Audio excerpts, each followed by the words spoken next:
Well, good morning, good morning, good morning, good morning, good morning, good morning, and good morning, everybody. Good morning, everybody. Welcome to another episode of The Morning Glow. Welcome to another episode of The Morning Glow. Got a great broadcast down for you this morning, as I hope and I pray that we always do. I'm not important, just a question asker. My name is Raheem Aljamin out of Atlanta, Georgia, but we got the whole crew that's going to be with us today. So make sure you strap your seatbelt on because today, you know what it is. You know what it is. Today is Way Out Wednesday. Way Out Wednesday. We don't have a topic. We talk about whatever we want to talk about on Wednesday. And they get a little interesting. I'm gonna say it like that. Interesting on Wednesdays. Gets a little interesting on Wednesday. So make sure that you don't look for a specific topic Monday, Tuesday, Thursday, and Friday. Yes, we have specific topics we talk about, but on Wednesday, it's the day that we let our hair down. We let our hair down and we talk about whatever we want to talk about. So be ready, be prepared. And I'll call in 508-924-3521. 508-924-3521. Got a question I'm gonna start off with this morning. We talked about something similar to this one time before, but I saw it again on the and I have to give credit where I saw it. I saw it on the Steve Harvey show, his Saturday show. Good morning, James. How you doing, brother? James, call in, man. Call in 508-924-3521. 508-924-3521. Give us a call, James. Love to hear from you. Um, this topic, and like I said, it's come up before. It's come up before, and we've talked briefly about it before.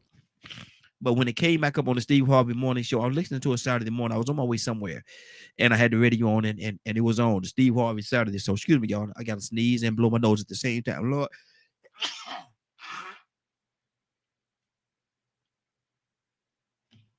Excuse me. Wow. That wasn't good. Um, but it came up again. That stuff all on my hand, Lord Jesus. And but what happened was a young lady, she had her baby's dad. Her baby's dad. They were now no longer together. They were no longer together, but he passed. He passed. And when he passed, she's with this other guy. They've been together for a minute. But the baby dad passed. And in honor of the baby's dad, of her baby's dad and the relationship that they had, she went out. Didn't say nothing to her present guy. And she got a tattoo over her heart. His name. She tattooed the baby's dad. I want you to hear me now. The baby's dad. He's deceased. He passed. She went out to the tattoo salon and had his name tattooed over her heart. And later on, the one that she's with right now, they was ready to go to bed or whatever they was doing, their grown folk business. He saw that name, and it presented a problem. They went at it to the point where they almost broke up. I don't know if they actually broke up, but it was an issue. And she said that she don't understand why it's a problem because that is her baby's dad. He's always going to be her baby's dad, regardless. He's going to be the baby's dad. Mo, good morning, sir. How you doing this morning? Good morning. Everything's doing okay. Mo, I need to hear your heart, man. Is she right? Is she wrong? Is the one that she's with right now? Now they're not married, from what I understand. Like I said, I heard it on the Steve Harvey Morning Show, so I don't have all the details, only what they talked about. But he passed. The baby dad passed. She went out, had his name tattooed over her heart. The one that she's with right now saw it and had a problem. He had a problem with it. Who's right and who's wrong, brother? Well, in my opinion, she's in the wrong, but she's in the wrong because apparently she's still mourning and grieving that particular loss. And Mm-hmm. now, to when you having grown folks' business and out on the beach, he has to constantly look at another man's name over her breast. Uh-huh. Um, Can you come on that, screen, Mo? hold on one moment, please. Okay, I'm gonna put you on full screen while I step away for 1 second while I listen. All right. Yeah, but Yeah. I So yeah. she's now has another man's name over her chest, which is very, it's kind of disrespectful to him. And unfortunately, what happens is that people get tattoo removals all the time. That tattoo removal is going to cost her $3,000 to get that removed if she ever decides to get it removed. But she could have at least had some type of discussion with him if they were still together to make that particular decision, which is a permanent decision unless you're going to, as I said, have it removed at some point. And who's going to go through that? Exactly. I got my take on it too. Let me go to Tucson. Tucson, what do you did you hear the scenario? And good morning. How you doing this morning, sir? No, sir. Good morning. No, I didn't hear it. Let me tell you. I'm gonna try to give it the quick version. I was listening to the Steve Harvey morning show, the Saturday edition. I was on my way somewhere Saturday, and it just happened to be on. So I was listening while I was riding. This young lady, she sent in a letter, and she said, "Well, listen, this is what the situation is. My baby's dad passed. Her baby's father passed. She's with this other dude. They've been together for a while. In mourning, she went out and she got a tattoo of her deceased baby's dad on above her heart. Got it right there. His name on her heart. The one that she's with actually later on saw it. I don't know what they was doing, going to bed, whatever they was doing, and he saw this and know that has never been there before. It was something that was brand new. You could tell when a tattoo was new because it got that little stuff on it, grease or whatever. It was new, and he had a problem with it. He had a problem, and she said, "You got to understand, this is my baby's dad. He passed, blah blah blah." Tucson, who is right and who's wrong? Yeah,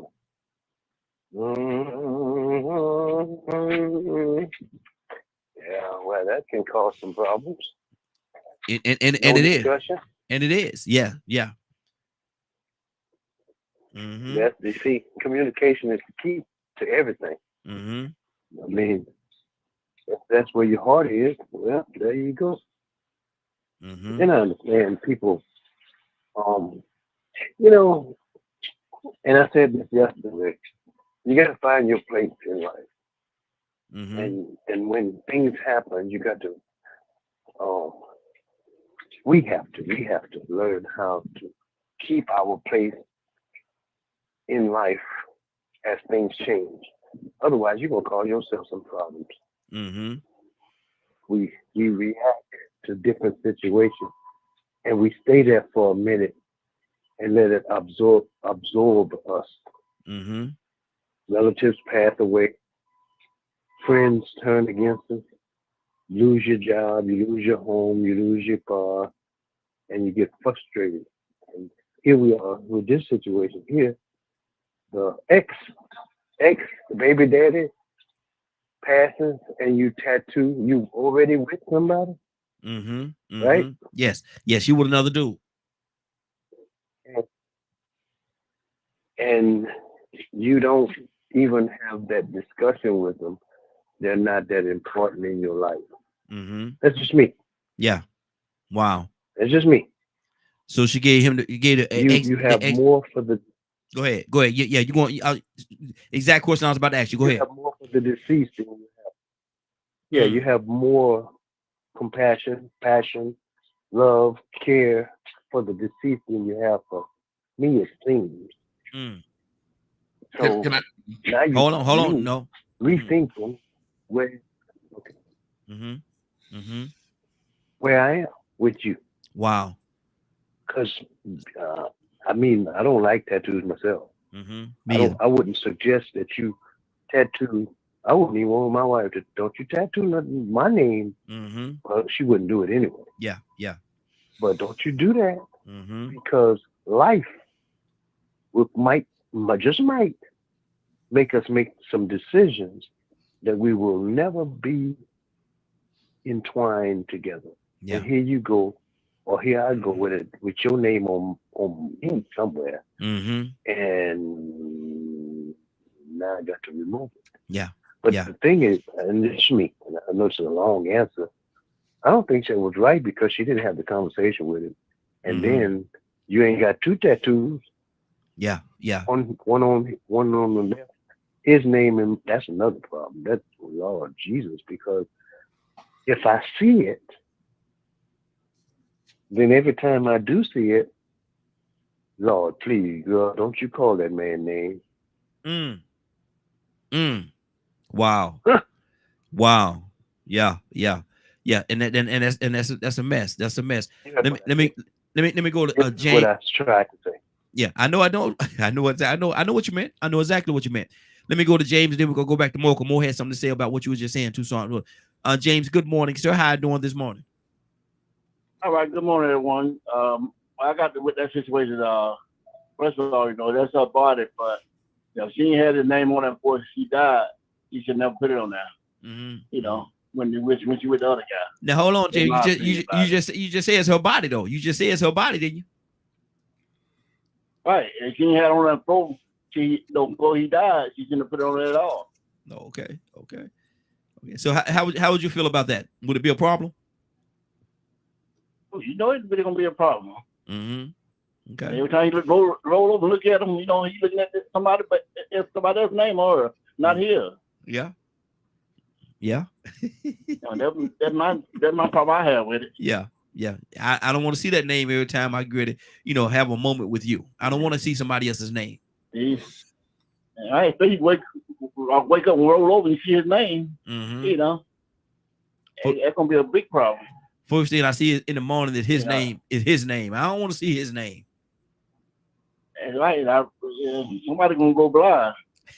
Lord Jesus. Mo, you was about to say something. Yeah, I think it reminds me of what Jada Pinkett Smith had, her daughter Willow do when Willow wrote that letter to Tupac wishing that Tupac was her father. Mm-hmm, yeah. And, that was all in the media and everything. And, that's as damaging too when you're putting your grief and your dysfunction on your children as well and not considering that. That's an indelible, that letter. As a father, how would you feel if, your daughter wrote a letter to a dead man that your wife used to date? Mm-hmm. Yes, it's her body, but the fortunate thing is they're not married. Mm-hmm. And you can choose your mate. And if that's something that is going to be an issue, you can let your mate know. You can you made that decision. This is not the woman I want. Apparently, she's with a man that I can't compete with. Yeah. And she's going to literally put it in my face at night, at least, or on the beach. It's going to be there. Yeah. Mm-hmm. And y'all all go to the beach together, and you heard a couple of couples and your friends and everybody and kids, and they say, man, what is that? Who is Cleophas? That ain't your name, is it? Your middle name Cleophas? Nah, they ain't my name, dog. They ain't my name, dog. Well, who is Cleophas? Why his name on your girl's chest? What right above her heart? Wait a minute. But Tucson, let me is are we put it's a tattoo though. It's a tattoo, it's a memorabilia. That's what it is. It's a memorabilia. It's just a tattoo. Are we putting too much into this thing, Tucson?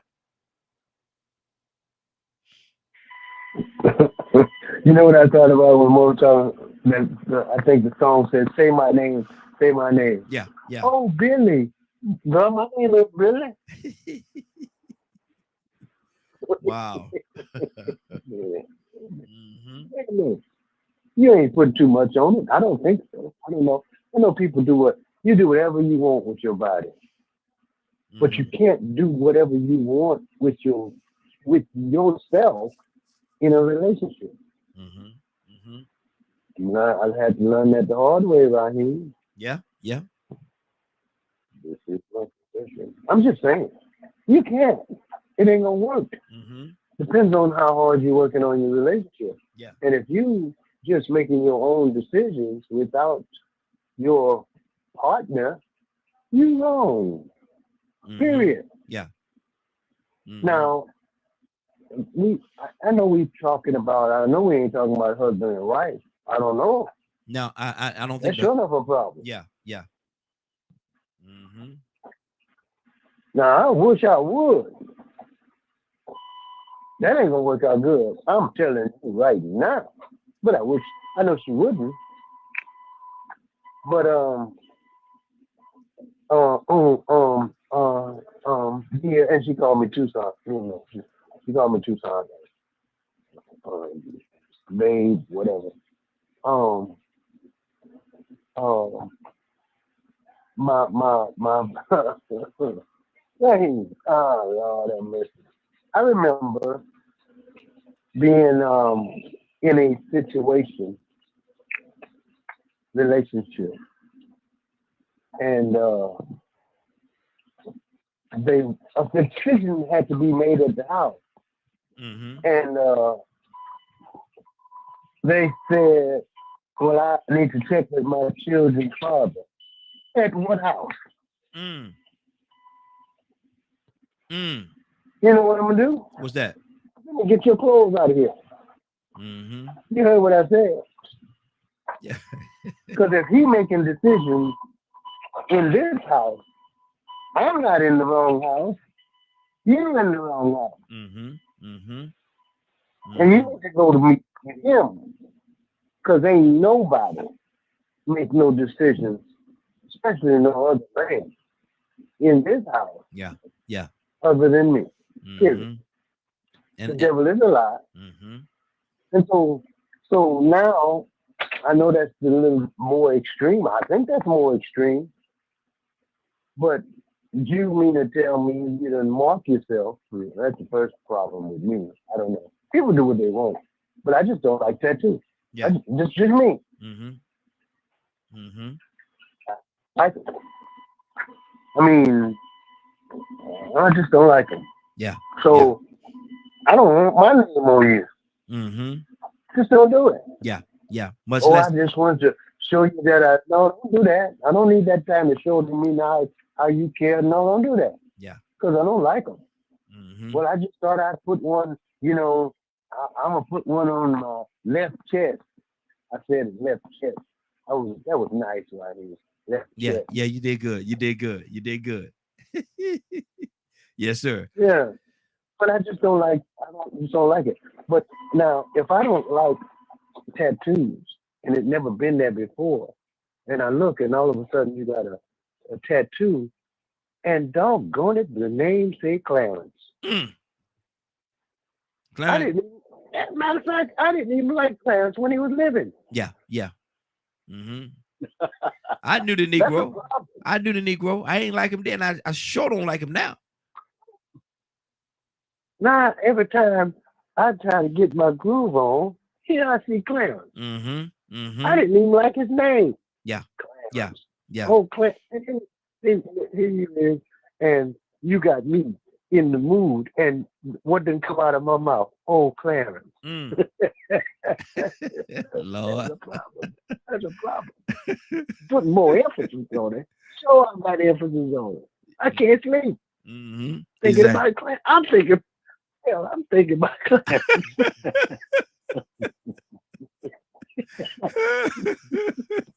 Cassandra, where you at, Cassandra? Cassandra, where you at? James, talk to me, brother. I'm just listening to Tucson.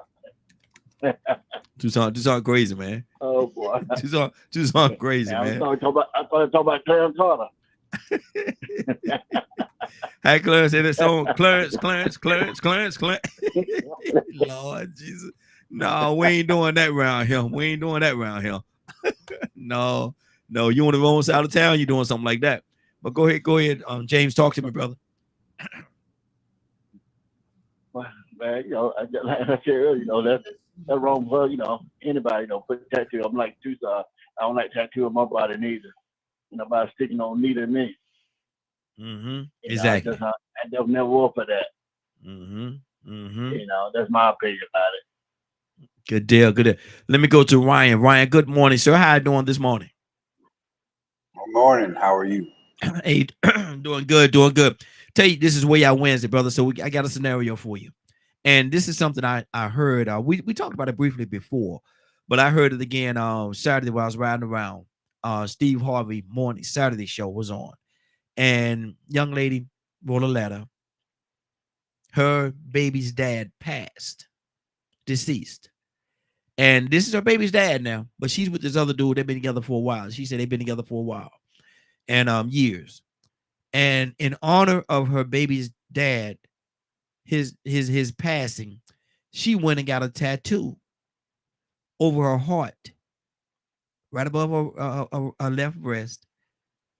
His name on her heart. The one that she's with right now, so later on, he saw it, and it was an issue. She said she don't understand why it's a problem. He's deceased. Is her baby's dad. He always gonna be the baby's dad. Why is it a problem? How do you see that? I see it as she has not let go of the past. Mm-hmm. Mm-hmm. And from an outsider's perspective, it kind of would seem, can't say it is, but it would seem like her new fella ain't living up to the one that's dead. Mm-hmm. She's stuck. Wow. So, and that could That's a be good point. untrue, right? Like some people get ink just because they get ink. Mm-hmm. Mm-hmm. I got ink everywhere. Mm-hmm. But my ink has meaning, has thought, and it's relevant to my life. And a lot of the people that I associate with that get tatted up, every one of their tattoos means something. They don't just put nonsense and junk on their body. Yeah. Yeah. So it has to have meaning, right? Mm-hmm. There has to be some layer of this really means, or he really means, or meant, in this case, something to me. Mm-hmm. So you got to look at it from her new husband's perspective as well. Now, I don't know if they're married, but it's her new certificate. Okay. I don't know if they're married, but it's still her. Regardless. Yeah. What you're saying. Significant other, we'll go there. Mm-hmm. Every time she go topless and they go about adult business, or he walk in the bathroom and she coming out the shower or whatever, he gonna see another man's name on her chest that she just put there. It wasn't something from the past. It wasn't there before they got together, but now it's there. So that's going to play a role in his mindset. Hey, Ryan, let me ask you a question. Because I don't have any tattoos. And so when you first get it, I know they put the gel on it, that whatever they stuff they put on top of it. But do you have to cover it up at first? There's no gel.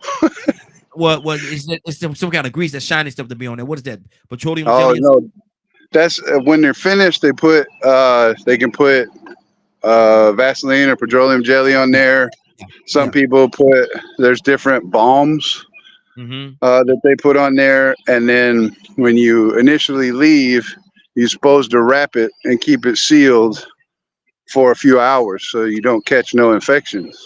Okay, that part right there. Now, what if she had a covering on, had the petroleum jelly and had a covering on it, and she go home and that night she's they're about to, she's about to get in the shower, whatever she's about to do. He happened to be in the bathroom and she said, "Oh, you got another tattoo."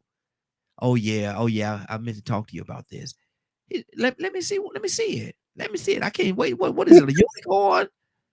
What is it? A little teddy bear or something? Let me see it. I know it's so cute. Let me see it. You got some butterflies. It's a butterfly. Woo! I know this could be so nice. Let me see it. and she said, "You sure you want to see it?" Why wouldn't I want to see it? Come on, now that's your tattoo. Yeah, I want to see it. Look at right above your heart. It must mean something to you. Right above your heart. She look at him. They look at each other. He said, "Take it off. You gonna show it to me?" And she take the covering off, and he look at it, and it says Clarence Jenkins. Wow, that's a mess. He said Clarence Jenkins. That's my son's name now. Wow. What is it really? Okay. What is that moment like? That moment, the reveal. What would that moment be like for you, Ryan? This way I went, but take no explicit them fancy words. Don't put them in there. What would that moment For be like? me, for me, there would be some expletives, Yes, exactly, and exactly. then I would be walking out the bathroom and probably bagging up some stuff and walking out the door. Mm. Yeah. Is it And that serious? what if it was a guy who was abusive? Mm-hmm. Yeah, let me see that. Pow! Mm. Wow. Somebody Wow. got Mike Tyson. You Mm-hmm. know what I'm saying? Like, take it's so hard, right, to just go in on this because we're men, Yeah. right? Mm-hmm. And our instant reaction to most things that threaten our relationship is anger Mm-hmm. or puffing up our chest, right? Mm-hmm. Mm-hmm. But you put another man's name on your body after we've been together, Let me and do it's this. not your daddy. Mhm. And let me do this. My daughter Nini said this right here, and Ryan, read that. Can you see it? If Clarence is deceased, is it that big of a deal because she can't cheat with him or anything? But I understand what she's saying, right? Yes. And Yes. how you doing, by the way? Uh, so it is a big deal because she can't cheat with him, but that means her mind and her heart are still belonging to him. Your body's here with me, but your mind is on the other I side. didn't mean to get him to do that, y'all. I'm sorry, you know. Messing me But around. I mean, think about it. Think about it. She put it on her heart. Mm-hmm. He's still in my heart. Well, that's cool, but how much of that heart is he taking up? How Mm. much of my what's supposed to be my space? And I ain't talking about websites. Yeah. Wow. He Wow. taking up. But Wow. see, let me go to Tucson. Tucson, are we looking? Are we putting too much into this? It's a tattoo. It's a tattoo. It is her baby's dad. That regardless of how we feel about it or whatever the case, he will always be. There's nothing in the world that could change that. He will always be her baby's dad. Always gonna be that. Always gonna be that. Now he's deceased, and like Nene said, it's not a cheating situation. You can't. He's gone. What are you fighting against? You fighting against a dead man? What are you fighting against? Are we putting too much into this? Tucson? Well, I was wondering if you were talking to me. Yeah. You got an echo now, right? But anyway, no, it ain't too much. And I know that he's dead, but he lives on Mm-hmm. in your heart. He lives on. He ain't your daddy. He ain't your son. He's your children's father. Well, I know that we have some people that do extra for their children, Yes. but don't do that. Mm-hmm. And I understand some some may say it. He's dead. Yeah, but I got to keep him on my mind all the time from here on out. Mm-hmm. Not me. And now here's another thing. Your children's father, not my children's father. That's these I know a little bit about how you call that when you have extended families. Mm-hmm. You know, you people are particular about their children. Yeah. If you don't have to deal with that, you might as well thank God. Start right now Mm. because you can't do something. Some things you can't correct other folks' children. And I know that's an off thing, but I'm saying to you or to whoever's listening, it's a problem because I don't care if he's dead or not. I don't. I don't mean no disrespect, but I don't have to remember him. Mm. Wow. I'm sorry. Are we being? That may be- Are we being a little? I'm being a question answer. That is where I went, so I'm going way on out with y'all. So my thing is this: are we being a little insensitive to the way that she feels? Because, like I say, he is her children's dad. They're gone. The children don't have their father no Yes. more. So are Yes. we being insensitive? Yes, I agree. But is she being a little sensitive, more, extreme in her sensitivity? I'm gonna use a big word. Hold on, lady. I wish Come I on knew now. something, Come on but I now. don't even practice that. I'm just saying, you have this thing, evidently, that it goes on and on and on in your life. I'm wondering who you've been sleeping with all this time. I know So I've hold been on. laying there. So hold I on. got Now. Hold Three on. Hold people. on. Hold on. Now we I'm want to just- turn the lady into a cheater. We don't turn the lady into a cheater. Wait, I didn't say that. Mm. I didn't say that. But Raheem, there are people every day that are laying down beside Mentally cheating. I know what you're saying. one person I and know what you're saying. thinking about another. Yeah, I know what you're saying. Mentally cheating. I know what you're saying. Mm-hmm. Yeah. Some people they tell they significant other, put your Beyonce wig on tonight. Mm. Mm, No scrubs. boy. Anyway, Mm-hmm. I'm just saying. Exactly.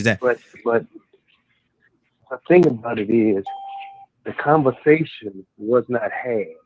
Mm-hmm. That's the thing. Mm-hmm. That's it. You didn't even consider the one that you with.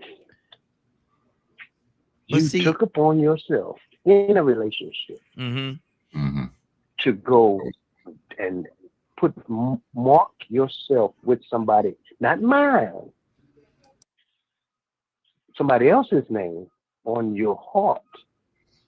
Mm-hmm. And here I am, surprised and shocked that my name, men are something else. I guess it's men. I bet you women. I wish I would. How much pride is that though? show How much up does with that go? any- How much is that the man ego and the man's pride? Raheem. I just And I want to know I'm know. out of time, but I have a deceased wife. Mm-hmm. Okay, Uh-huh. all right.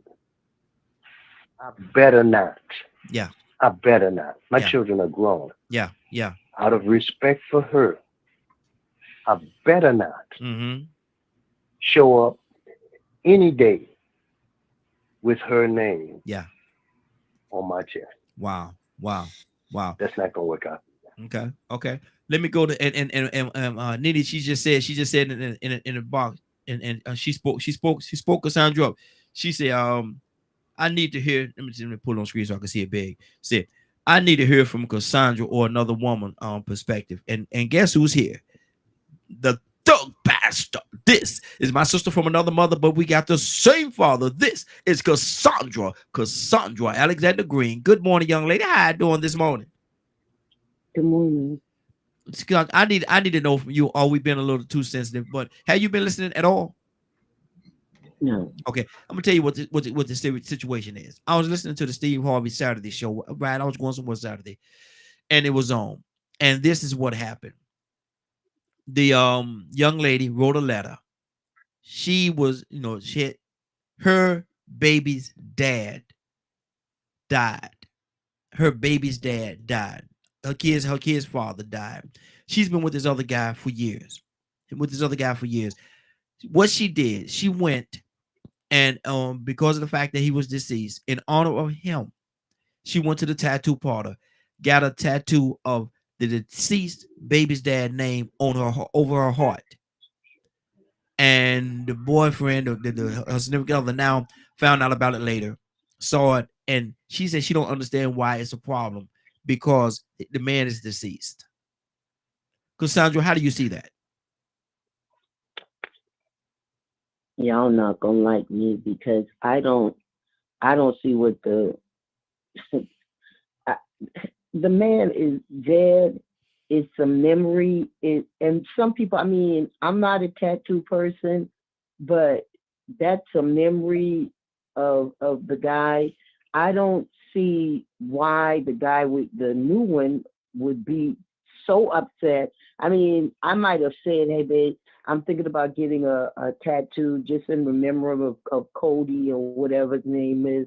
You know, we gave he'll always be part. we gave him a name, I'm, Clarence huh? Jenkins. We gave him a name, Clarence Jenkins. We just threw that name out there. I don't know where the name came from. Clarence. Yeah. Clarence, whatever his name is. But I don't, you know, obviously he meant a lot to her, you know, and he's deceased. So there's no going back. There's no relationship to be built. I don't know. I'm just not petty. I don't see the problem with it. If her and the guy are married, then yeah, maybe, you know, I would say something, you know, hey, even if we're not married, I would just, you know, say, hey, I'm thinking about doing woo, woo, woo. You know, I hope, you know, it's not offensive, but this is just for a memory. Mm-hmm. I don't know. That's just me. I'm not a tattoo person, so I would not do that. I have a deceased husband that I love very much, but I don't do tattoos like that. So, but I don't see a problem with it. The man is dead. Why would you even think about it a second time? Who cares? Mm-hmm. I mean, why would anybody care about that? You know, I don't know. It's a personal choice. But for me, it would not bother me in the least. Okay, but see, what I'm hearing from a lot of the guys, and I don't know. I'm just listening. I don't know if it's a male ego type thing or it's a male ego. Don't say you don't know if it's a male ego.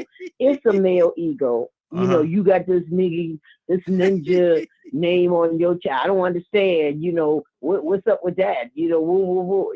It's an ego. If you got a problem with something that simple, because it is simple, because she obviously cared about him, you got a male ego problem, point blank, bottom line. And stop trying to pretend you don't.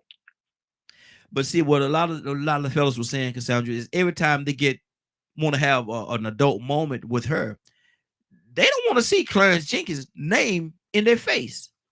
You know, that's the issue that a lot of the guys are saying. They just don't want to see that every time they want to get. Raheem, yes. When kids are young, when people are teenagers, they get each other's initials, names, and all things on their body. They move on later on in life. The tattoo is still there. You mean to tell me you're going to spend your doggone energy because she was 17, 19, 21, whatever, and got a tattoo, which is what they do, and you gonna spend your energy being concerned that she got a dang on tattoo when she was 21 of a guy that she was in love with? Come on now. You still gonna screw her? I mean, are you not gonna screw her anymore because she got that tattoo when she was young? Come on now, that's just petty. We should be bigger than that. That's all I got to say. Because people get tattoos all the time when they're younger. And then later on, that person don't mean nothing to them. They don't even see the person. The person ain't thinking about them and they ain't thinking about the person. It was something they did when they were younger. Wow. Come on. Let's do better. Ryan, talk to me, man. Because I'm just saying, you still going to screw them. You still going to screw them. You still going to get your little freak on. Ryan? I'm here. My bad. Yeah, talk to me. I'm inside a trailer working. Does Cassandra have a point? I mean, it shouldn't be no issue. You know, the man is dead. He's not a threat. He's dead. He's gone on. So he's not a threat. So why should that be a threat to you, or why should you have an issue with seeing her honoring somebody? Maybe when you pass, she might put your name right up on the Clarence name. Well, I mean, she got anybody else's name on there that she's honoring? Lord. I'm just saying, like, I'm trying to be as diplomatic with it as I can be, because I understand. Way out Wednesday, brother. Way out Wednesday. Let's go. Let's go. For instance, I'm gonna turn this on for a second, and not everybody can be able to see this. Well, I can't even because of my camera. But Yeah. that right there, okay? Mm-hmm. That's culturally, that's called a sacrificial dagger. Mm-hmm. It's got 3 heads on it. Okay. And the meaning of it is mind, body, and spirit. And that's the things that I'm willing to sacrifice for my beliefs. Mm-hmm. That's a profound meaning. Mm-hmm. Anybody that's looked at that and put it in context and asked me what it means, when they get the explanation, they're like, man, that's deep. I don't know nobody who puts that much thought into their ink. And I say that because that's what it's supposed to be. It's not supposed to be, that's a single, random stuff on your body. It's got to have some sort of meaning. If you just put random stuff on you that has no literal meaning, you're wasting money and time, emotion, pain, because it's painful for some people. People like me, it's relaxing. Wow. And I literally go to sleep while I'm getting it. So, but it's a big deal. It's not just something that you just, like when you go to the store, let me get this bag of chips. Yeah. Getting ink is a big deal. It's a thought out process. It requires extreme, in some cases, financial.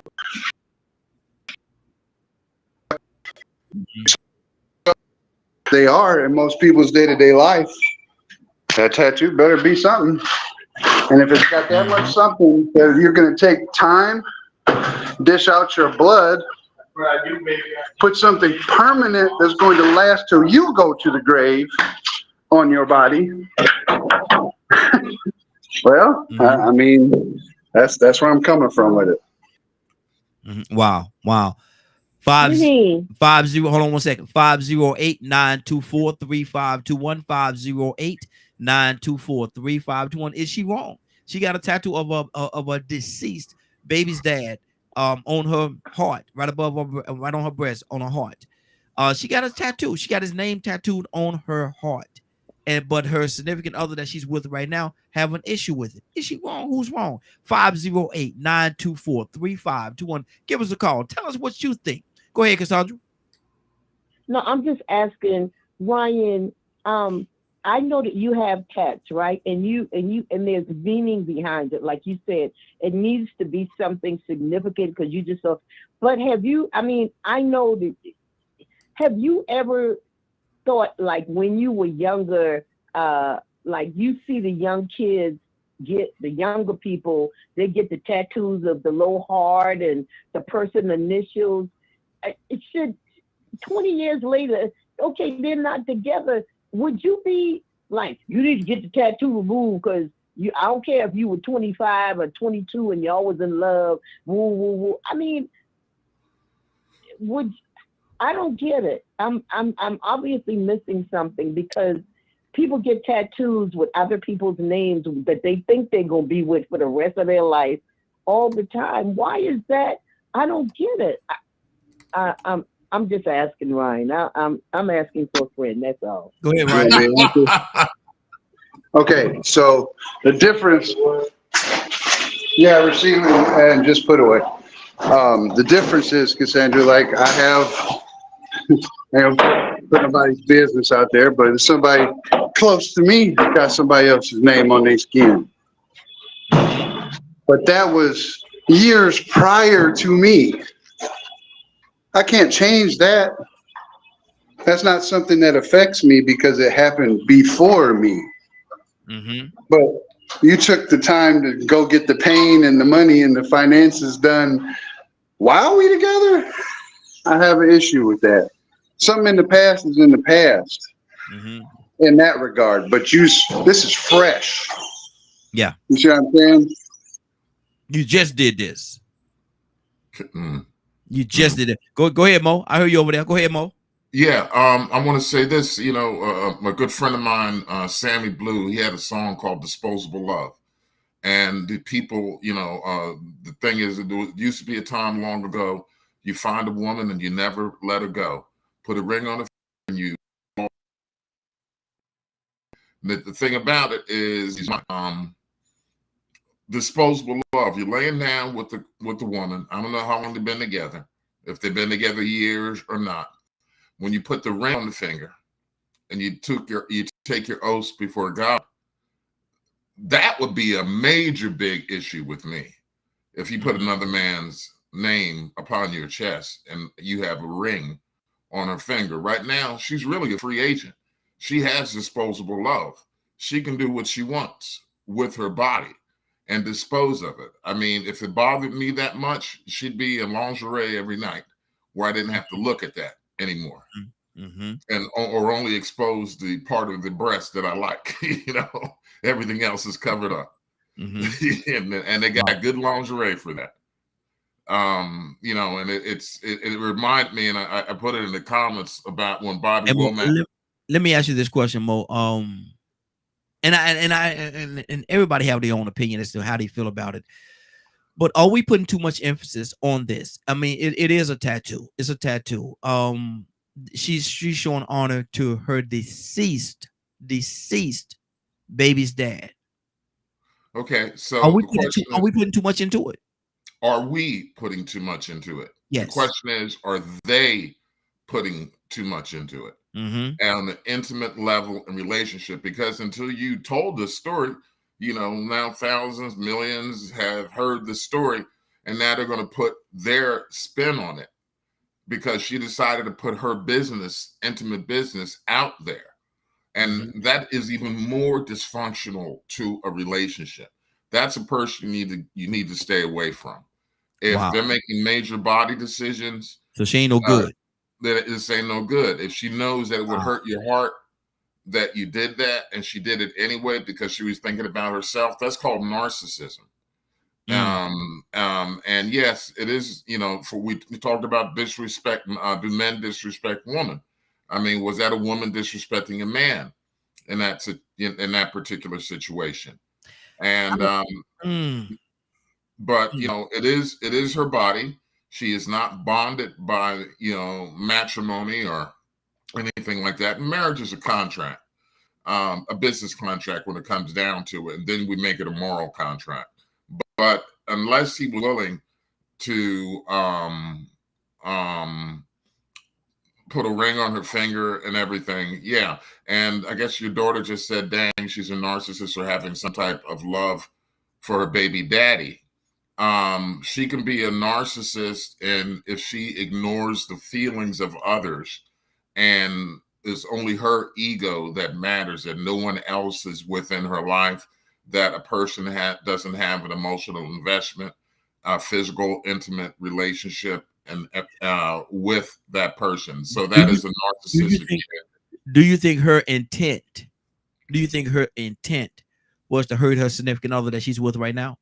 I think she is obviously still grieving. And when a person is grieving, their intent is on relieving the sadness at the moment, giving alleviation. Is she wrong for doing this if she was grieving? And in that moment, in that space, made a temporary decision that's going to basically be permanent. I can't say that she was wrong because she was mourning and grieving. So does that too make her a narcissist? Yes, you can be a narcissist, a person to where everything revolves around them. They're inconsiderate of others' feelings, inconsiderate of. Let me say this, brother. I don't think she. And I'm guessing. I heard the thing on the radio, so I don't know all the details. I'm taking it from where they gave it to me, but I don't think that her doing that. I don't think she was disregarding or just thinking about her own self. I think she was more thinking about her pain that she's going through because of the fact of the loss that she had. Right. And she was grieving.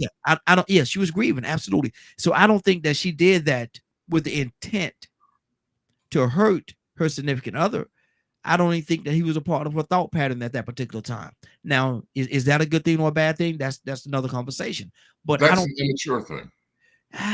No, I won't even say that. Let me go to Cassandra. Cassandra, from the counselor standpoint, what do you hear, Cassandra?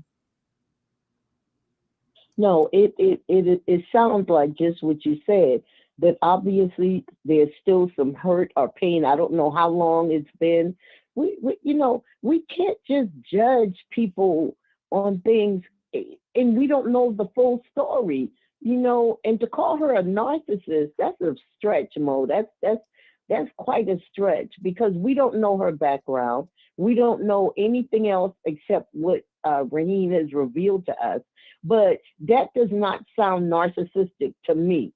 Just, it sounds like she is a person that is grieving. It's something, a process that she's going through. And yes, how many of us when we were younger made, not even younger, at my age, I made dumb decisions sometimes out of pain. You've never done that? No one on here has ever made a dumb decision when they were on pain. Even we may think it was dumb. Yeah. You know what I'm saying? Later go like, oh my God, why did I do that? What was I thinking? Did it. What was Am I I allowed thinking? to respond? What was I thinking at that time? You know what I'm saying? Mhm. So let's not act like we've never made those kinds of decisions in our life. Ain't a person on here can tell me they never made a bad decision, especially if they were in trauma or grief or some type of pain going on. Come on now. Come on. Let's just be. Can we just be transparent sometimes and not try to pretend like we got it all together? I don't have it all together. I say it all the time. I don't. So yeah, Raheem, I just think we don't know the full story. Yes. But as a counselor, it sounds to me like she's in grief. She's still grieving the death of that person. Exactly. Mo, you wanted to respond? Do it quickly, man, because I got to move on to some more people. We got to keep it 3 minutes. I think in grief, you can make a narcissistic response to things when you're in pain. And you have to later in life, you can look at, was that a narcissistic response? Was I thinking totally about myself, disregarding the emotions of others? I'm not saying she's a narcissist. Does it make it a narcissistic impulse decision make them a narcissist? No, it does not. It absolutely does not. Okay. But upon reflection, you can look at how you may have hurt others because you looked at self as opposed to being in a relationship. And that's a bad thing. Okay. Toussaint, talk to me, brother.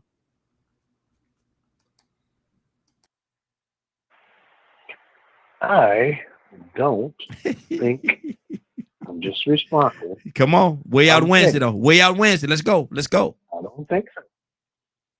But here we are with the situation, and I love my children. And been there, done that. But there are some things that I will not do. In a relationship, if you want it to last, and if you don't create things in a relationship without, if you want it to work, that will cause problems. And this is a problem. I don't know if it's petty. Maybe I am petty. Let me ask you this. I've been called petty before. Should she have to get a tattoo on her body? Talk to me. To get a tattoo on her body, does she have to go to her significant other and ask for permission to get a tattoo on her body? No, not permission. Not permission. It's just the fact that just me. This is just me. Are you in this relationship or not? Are we together or not? It's not about just you. We. It's a we. It's a we. I'm not checking your bank account. I'm not checking your phone. I'm not doing none of that. But I got to look at you. And when I look at you, I just me. I don't want to wake up in the morning to see somebody else's name, not mine, that wasn't there last year or last month or last week. It's fresh. And I'm surprised that it ain't your mama, I'm shocked. Oh, wait a minute. Hold on now. Wait a minute. That kind of makes me think that just me. I don't know. Maybe not Cassandra. We're not going to talk to Cassandra about this anymore because we see her point of view. Mm-hmm. I mean, we will, but that's just Cassandra. And I understand. That seems like it's a little petty. A little. I don't know if some women, yeah. Well, some women would think, okay, your name is Cassandra, and I'm just using this for an example. But you are in a relationship, and all of a sudden you look and you see new, fresh, and still need care. It's all your name on my chest or your significant other's chest. Now here's the thing: you knew them.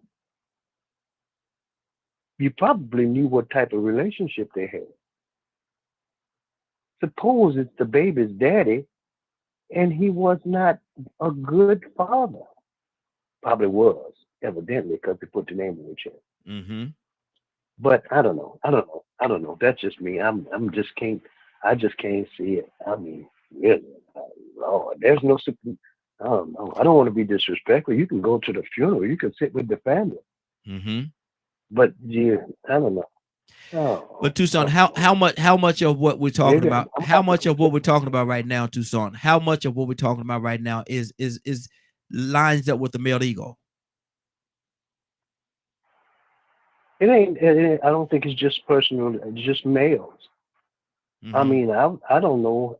Not Cassandra. I'm talking about other women that I know.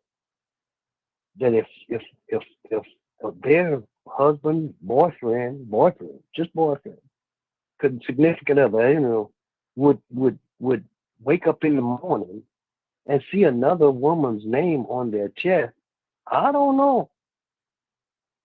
I think, Lord have mercy. Mm-hmm. I wouldn't want to be in his shoes. Mm. I just don't. Wow. Now maybe I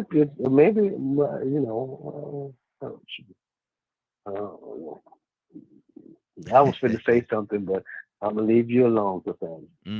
Cassandra, you want to respond? No, because I always believe that people have a right to their opinion, and we're gonna differentiate on what we think is appropriate and inappropriate. I just like looking behind what may be happening, and I still believe that if she did the tattoo after years or whatever it is after this person has died, she's in a grieving process. Maybe she didn't handle it the way you think she should handle it, or I think she should handle it. But if it helps her to go through the process, what's the problem? And as a woman, I would not have a problem. I can tell you, and I know other women that would not have a problem with that. But it's it's wherever you are. It's where you are in your thoughts, So do you think it's mainly? So I know a lot of men definitely would not. Yeah. Well, Cassandra, do you think it's mainly? Do you think it's mainly men that will have an issue with that? No, I think women. I think some women would have. No. I think some women would have an issue with that. But I believe that women would be more like, okay, I get it, sis. I understand. But you need to deal with that. You need to deal with that pain, because that's a lot. That's a huge decision. Mm-hmm. That's a huge decision. But I believe she did it out of pain, out of grief. So, that's all I can say about it. I just think that men, yeah, definitely, and some women would be like, no. Wow. 508-924-3521, 508-924-3521. Ibrahim, good morning, sir. How you doing this morning? Well, good morning and blessings to everybody. Actually, I got a question. Blessing to you as well, brother. Got a question for you. This young lady, and I heard the scenario on the Steve Harvey Morning Show, Saturday show. I was on my way somewhere this Saturday, and I heard it. She wrote a letter, and she said that her baby's dad, her baby's father, passed. He passed away, and they had been together for a while. He passed away. She's with this other gentleman right now, and they've been together for a while. Out of respect for her deceased baby's dad, she went and got a tattoo of his name above her heart, right above her left breast. She said she don't understand why it's a problem, why it's an issue. Why is it an issue? What do you see in that, Ibrahim? Is that good? Is bad? Was she right or was she wrong? Is he right or wrong for being upset? I think both of them were right, and I think that I think that's the only way that she can display her grief. Right? That doesn't stop you from loving anybody, caring for anybody. I think that's an appropriate way to display grief for anybody's name expressed. You know, that's very personal. But however, that was her way of displaying it. Now, yeah, the band current friends should be against it. I can see that. Anybody of have different moralities would be against that. That don't stop anybody from being against it. But when you do something, you accept the consequences of your act. You know, how you're going against society. Society norms or standards. That's the consequences of your act. So, no, I don't think anybody's wrong about it. I just think they should be more thoughtful about a current mate or future mate. You know what I mean? Other than that, no. Do what you think is you need to do. Wow. That's good. 508-924-3521. 508-924-3521. Shanavia, good morning, young lady. How you doing this morning? Hey, good morning. I'm okay. How y'all doing this morning? Hey, doing good, Shanavia. I need to hear your whole heart on this right here. Navy! Oh, Lord. There they go. Hey, Miss Hey, Cassandra. Lord. Shanavia. Now, Yes, sir. I heard this. I'm just for preface. I heard this right here on the Steve Harvey Morning Show Saturday. I was on my way somewhere and I heard it on the radio. And I said, I got to pose that. A young lady, her baby's father died. He's deceased. He died. Just recently passed. She's been with this other guy for years. Out of respect for her baby's dad, she went and got a tattoo of his name above her heart, right above her left breast. She got home, and her significant other that she's with right now had a problem with it, had an issue with it. Who's right and who's wrong?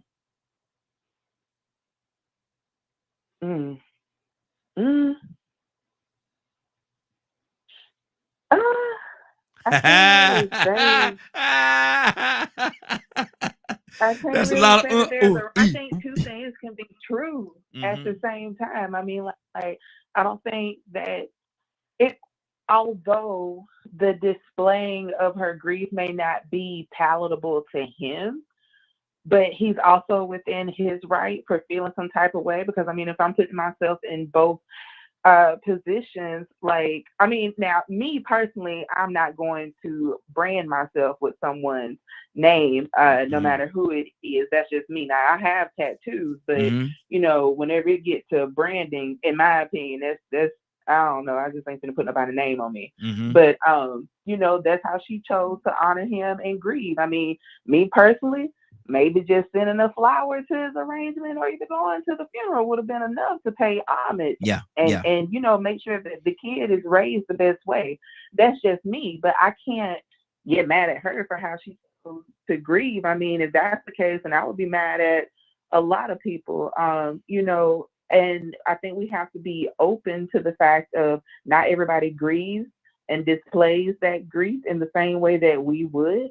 But I mean, the new husband, or whoever he is well within his right for for feeling some type of way, because I mean, like, Why? I would too. You know, if Wow. my boyfriend or husband or whomever went and, oh my God, he doesn't have any kids, but you know, if he would have had kids and went to go get his baby mother's, like, this whole homage, you know, up above his chest, then okay, well, where mine is, so I'm gonna have the whole back then, huh? So I mean, I can't. Neither one is wrong. Neither one is wrong. They're well within their rights for feeling the way that they do. Do you think, and it's been said here that one of the issues is that the male ego is actually playing a part in him not wanting that other man's name to be displayed on her body like that? It's certainly not above her heart. My daughter said that maybe it was somewhere else and not maybe on her arm or something like that, but above her heart. That's speaking a lot. What do you say to that? Well, I can't really just say it's male ego because I'm not a male, and I mean, and I would feel like I said, if she got that piece, then I have to have the whole bag. So I mean, I don't think that I don't know. Maybe I'm just not mature enough to be able to handle that. But I mean, like, it's you got to think about the significance of, it's not just a tattoo. It's an homage to someone that you have not just a history with. And I get that they have children together. They're always going to be tied, literally, till death do them part. They're going to be tied by, you know, this little blessing, this little person that's here. And it's not just an homage, it's an homage, like, on your heart. That is close. That person meant something to you, something more than just my child's father or my child's mother, or, you know, a good friend. I mean, write a book. I don't know. Like I said, go to the funeral, but no, I mean, my ego would be bruised as well, and I'm not a male. So I just think it's just ego in general. And I think it's the significance of where the tattoo is and who it is. Now, if that's your mama or your daddy, okay. Like, mama is the first one to get your heart. But this one, my ego will be bruised too. I can't even lie. Wow. 508-924-3521. 508-924-3521. Kirk, talk to me, brother. How would you feel about that? And good morning. How you doing this morning? Morning, bro. Morning, man. You know, just getting through, bro. Come on, Kirk. Come on. Sometimes in relationships, man, you know, you gotta know where you stand, man. Like, that sound to me like he really don't. That sounds like it's a major male ego issue. I'm just gonna lay it out there. You know, that's the quickest way to say it. So he's the problem. He's the problem. He's the problem. No, I'm not. I'm saying that is a part of the problem, because I don't know what's really going on in the background. I mean, she could be throwing it up in his face every time they get in an argument. Like, you know, my deceased husband did more than you from death. Did more than you from death than you doing than you alive. Vivian from Miami. Okay. Hold on, Vivian. I don't know the inner workings of that. So, you know, me personally, I don't see nothing wrong with it. I mean, it would be the same to me. It's the same as if it was there when I got there. Like, I'm pretty sure this guy, he know the relationship they had, so their relationship might have been beyond just a baby daddy, baby mama type of deal. Like, what if this lady was with this man for 25 years? You know, it's like, there's still some connection there. The man is dead and gone. Let that man rest in peace. You know what I mean? Like, if she want to pay homage, okay, that's the way she deal with her grief and loss. Let her deal with her grief and loss. You know what I mean? Maybe down the road she'll get a cover up for that. But I wouldn't stake my whole relationship on the fact that she got a tattoo of a dead dude above her heart that I know she had kids with, and that I know she had a real relationship with, and they were, if he was still alive, I wouldn't be here. I don't think I would have a problem with that because I know. Let's deal with that part, Curtis. If he was still alive, you wouldn't be there. Yeah. Okay. Let's deal with that part for a second. That's a fact. That's just a fact. Probably, I don't want to say probably because I don't know the inner workings, but I get where you're going. Mm-hmm. The truth be told, if she felt like that and that man felt that connected to her before death, if he was still alive, the truth is, the reality is, I wouldn't be with you. That's the reality. Mm-hmm.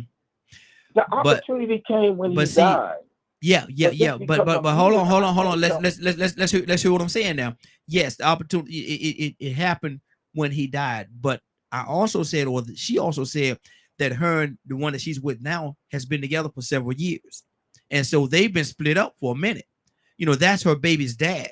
They were split up for a minute. Now she's with this other guy, and she said they've been together for several years. He passed, and now she going back and she's putting this tattoo on her chest, on above her heart. Now, her and her significant other that she's with right now, the one that has a problem with it, has been with her for years. So he's been there. So that means, if I interpret that means that for years he fully is aware of what type of relationship she was in prior to him, right? He's fully aware of that. We got to be careful not to be trying to take ownership of people's bodies, people inner feelings and things of that nature. At the end of the day, do you have a good woman? At the end of the day, do you have a good man? And if you can say yes to those things, right? Let be what it's gonna be, man. Don't.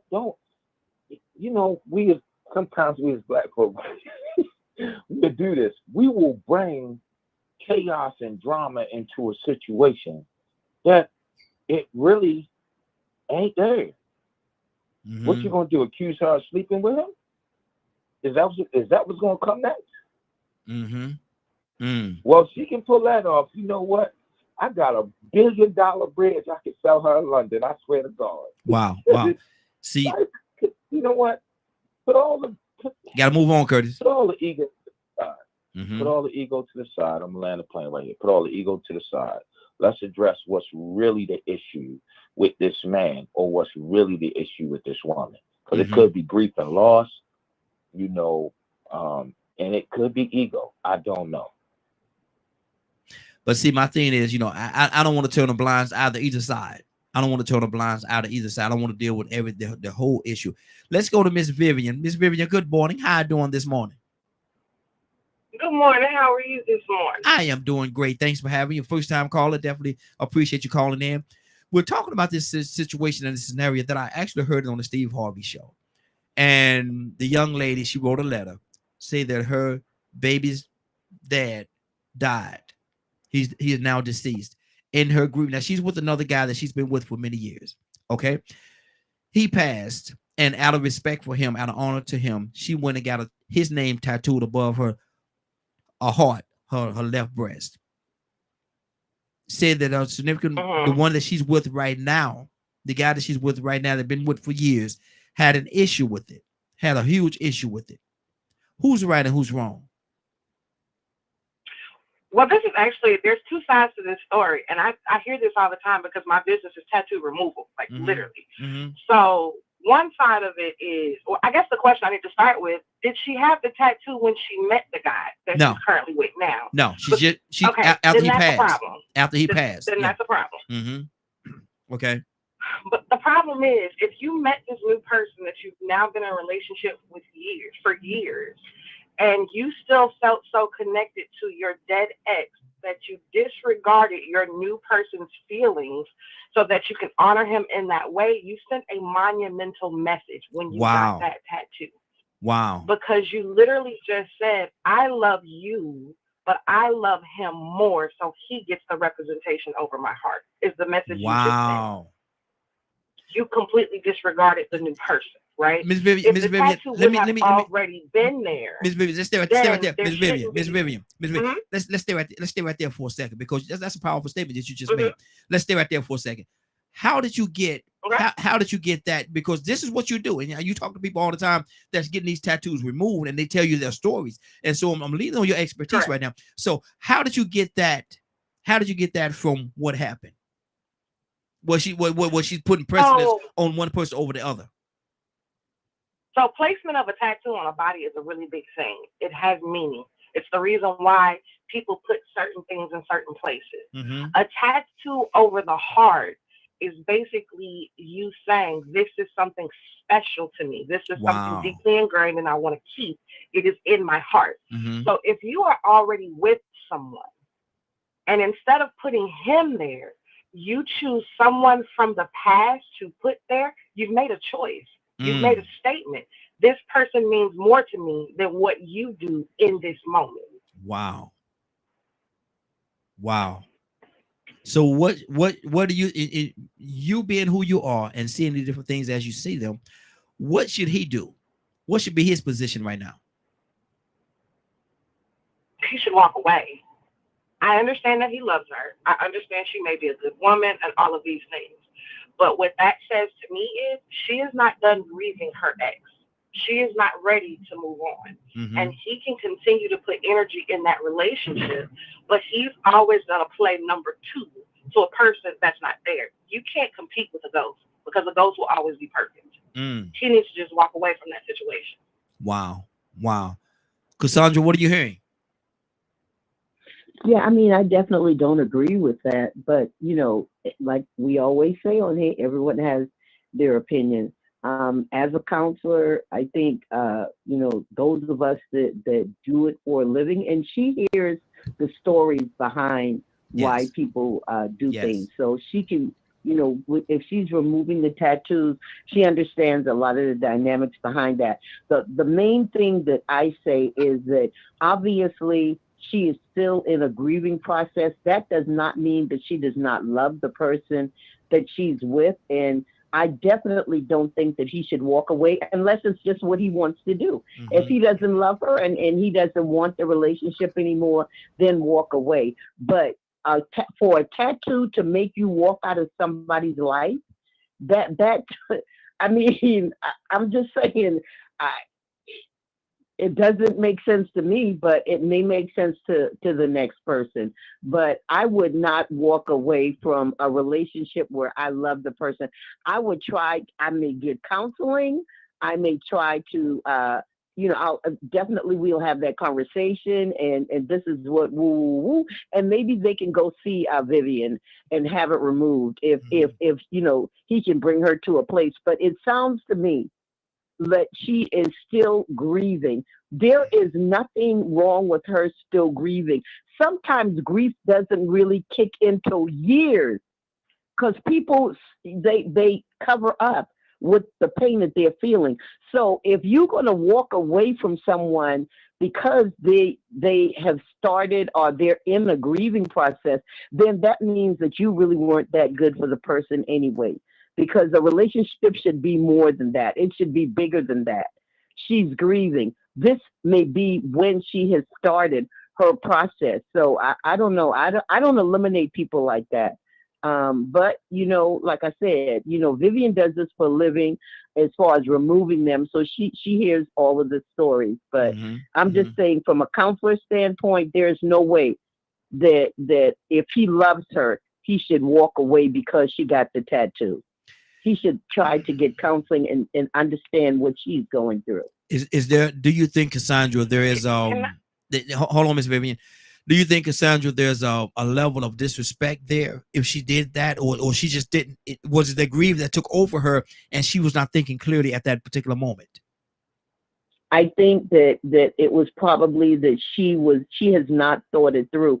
Do you guys realize what grief do to people? Yes, absolutely. Yeah. Do you? Okay. Because I want people to understand that people have killed themselves because of grief. That people have lost their minds because of grief. So if she got a tattoo to try to process through that grief, then girl, get the tattoo. I'd rather you not lose your mind and I'd rather you not kill yourself, but to deal with your grieving process. So, you know, that's just me. That's just my opinion as a counselor. make your choices. But Mhm. to me, I would rather see her do that than take more drastic measures. Okay. Okay. Miss Vivian, I think you was about to say something. I completely agree with what she's saying about, her doing that over more drastic measures. But I also think that I personally feel we're discounting part of this, right? Because it's not just the tattoo, right? It's the tattoo was just a vehicle that was used to express what she was feeling. But it's the fact that you got so lost and caught up in it that you gave this meaning to something and you did not consider your partner, right? We want the partner to be considerate of the grief and what she's going through, as he should be if this is going to be a long-standing relationship. But did you consider your partner while you were processing what you were processing? For the placement of this tattoo, there was a thought process behind it. There's a meaning behind it, because you would have put it somewhere else if it didn't mean a certain thing, right? You would have put it on your arm. You would have put it on your rib cage. There's a million places to put a tattoo, but putting it on the heart, that there's a significance just in that action alone. And so if he loves her, he can try to work through it and all of those things. But as you said, grief happens years later. Grief takes time. Grief, and nobody has a clock into how she can grieve, because it's clear she's still grieving. So are we asking him to play the secondary role for an undetermined amount of time until she realizes she's over the past and can now embrace her future? Like, I don't know why we would ask a person to do that, because that's so very hurtful in itself, or can be, depending upon the situation and what's involved in that. But see, my thing is there's so many different levels on this right here, because if I'm just, for the sake of the conversation, me being a question asker, if he did stay, and during the time where she was at her weakest moment, she looked back over that and she said, you know what, I realized what I put you through, and I realized, what I did and how I did it and how it affected you, and you decided to stay with me anyway, that lets me know exactly how much you do love me. And at that point, when she realized it, maybe she will come and see you, Vivian, and have that removed, because it will catapult their relationship to a totally different level. But there's also the other side of that coin. There's always the other side of the coin as well. So it's so many different things. Let me go to Leonard. Leonard, good morning, sir. How are you doing this morning? Good morning, Raheem in the Morning Glow family. How are you? Hey, doing well, doing well. And no, bro, there ain't no other nonsense. Don't you say that on this thing, man. What? What? Yeah, I saw what you wrote it down. But my thing, I was listening to the Steve Harvey morning show on Saturday as I was on my way somewhere, and this lady wrote a letter. Her baby daddy, who she had not been with for a long time. She's been with this other significant other. She's been with him for years, this other guy. But the baby dad, he passed. And out of honor for him, she go to the tattoo parlor and she get his name tattooed above her heart, right above her left breast. Come back home to her significant other that she's been with for years, and he had a problem with it. What do you mean you got his name? What do you mean? Leonard, who's right and who's wrong? Well, regardless of who's right or who's wrong, I'd leave her. Huh? Yes. What? Well, I mean, why do you find it hard to believe? Are you stupid? Wow. So you would leave her just like that? Yes. You explain. Well, I can call witnesses. I don't play no games. Hold on, y'all. Now, did you hear what I said? Y'all been together for years. Yeah, that's why she should know better. That's why she should know better. Preach, man. What kind of woman you dealing with would do that to you? She is not on your side. Let her go lay next to that dead fool that she got tattooed on her chest. Wow. It makes no sense. It makes no sense. So this lady can't grieve. I don't care what she doing. She finna go do it somewhere else. Lord Jesus. That's why this is the Morning Glow, y'all. Y'all listen to the Morning Glow. We're here every day, Monday through Friday, from 7 o'clock until 10 o'clock a.m. I represent real men. So if he stayed, he's not a real man. No. Wow. No. How could he not be a real man if he's out of state? What is he, a real boy? Because you laying next to a female. Hear my words, a female. Because we don't say the other word. No, we don't. That will go and get another Negro name tattooed on her chest. That makes you a fool. Well, Leonard, why this thing made you angry, brother? Why you angry? Because there might, I haven't been listening, but I believe there may be someone on here justifying this foolishness. But I'm advising you men right now. If you with a woman that would do that, get rid of her now. Don't worry about the house. Don't worry about the family. Don't worry about pack it up. None of that. Don't worry about none of that. Just go. Like I've been telling you, go get that emergency bag in the closet and go find you somewhere else to be. 508-924. Next thing you know, she'll be telling you she's laying with his ghost. 50. Stay right there, Leonard. Stay right there. You don't say it. Hold on. We're gonna come right back to you in a minute. You stay right there. Don't you go nowhere. 508-924-3521.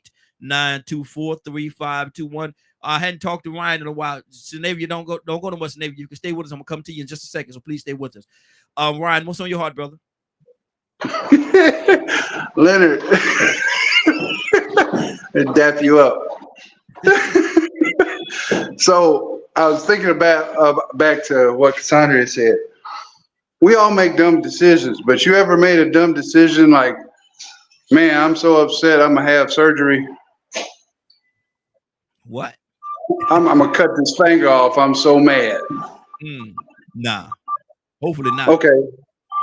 Let me go ahead and have a whole bunch of needles jabbed into my skin for a ridiculous amount of money with some blood over a part of my body that has the most meaning to my life. Right? I understand grieving, and I'm totally on board with Vivian. Because she's just like me. Know every aspect of what it means where a tattoo goes. Why do you think I got Thor's hammer on my right hand? FAFO. So it's tattoos, like I was saying earlier, tattoos have a ridiculous meaning, like where they go, what they are, what they mean to you. And we've talked about soul ties before, right? Yes. What you think putting somebody's name on your body's gonna do? You are tied to that person for eternity until you dead and in the ground and your skin decays. Nobody really thought about that. There's no forgiveness for that. There's no making amends. You are tied to that person until the day you die. And then some. You might even see him again somewhere else, depending on the type of person you is. You got to be real careful messing with tattoos. Well, I ain't think tattoos was so serious, man. I ain't think tattoos was so serious. Boy, y'all folks serious about them tattoos. 508-924-3521. 508-924-3521. You're listening to DKL Media Group, and this is the Morning Glow. We're here every day, Monday through Friday, from 7 o'clock until 10 o'clock a.m. Eastern Standard Time. So this is Way Out Wednesday, and so yes, we're going way out today. Let me get you caught up on this scenario for those that just joined us. This young lady, I was listening to the Steve Harvey show Saturday on my way somewhere, and she wrote a letter. In that letter, she said this: her baby's dad, of whom she has not been with for years. She's been with this other guy for years, but the baby dad passed. And so out of honor for him, to him, she went out and got his name tattooed above her chest, right above her left breast. She got his name tattooed, got back home or whatever. And the significant other that she's been with for years, had an issue with it. She said she don't understand where the problem is. Who's right and who's wrong in this scenario? Captain, good morning, sir. How are you doing this morning? I'm doing fine. Thank you for asking, my Morning Glow family. Who's right and who's wrong in this scenario? Well, Ryan, I've been listening to the show for a while, and I really wasn't gonna come on there comment on this. Mm-hmm. But Leonard drove me out the woods. Leonard pulled you in, didn't he? He pulled you in. Yeah, he pulled right when I thought I was getting out. He dropped. It keeps pulling me. But this is my man to them. Listen, man, he keep it straight with no chaser, man, and you can't be mad about that. You really, really can't be mad because it makes sense. It definitely makes sense. Mm-hmm. You know, I mean, every man does have an ego. Ain't no question about it. That's just being men, you know. And every man likes to believe that the woman he got in his life, she gonna roll with him till the wheels fall off. Yeah. Every man want to believe that, man. You know, they're my people, man. We down like the Browns. Mm-hmm. But then you go and get a dead man. And then hear what you said. Out of honor of not the children, not out of honor of the man's son and his baby, out of honor of a dead man. Like that's his last request to me. He said me in his will, baby, if I die, put my name over the top of your chest. I won't be able to see it. I won't be able to see it, but I know it's there. But I know it's there. Now, a man, and I like what Leonard said, man, I mean, hey, sweetheart, it's very clear to me you got more love for him than you do me. For the last couple of years, I've been taking care of you unless if there's something going on I didn't know nothing about now. All right? There's something now. If you like him that much, then let me call him a dead fool. I wouldn't go that far. You know what she been doing. You know what she been doing. Hold on, Leonard. Hold on. Go ahead, Cap. That's what you want to do. They going to be with the ghost. I ain't mad at you.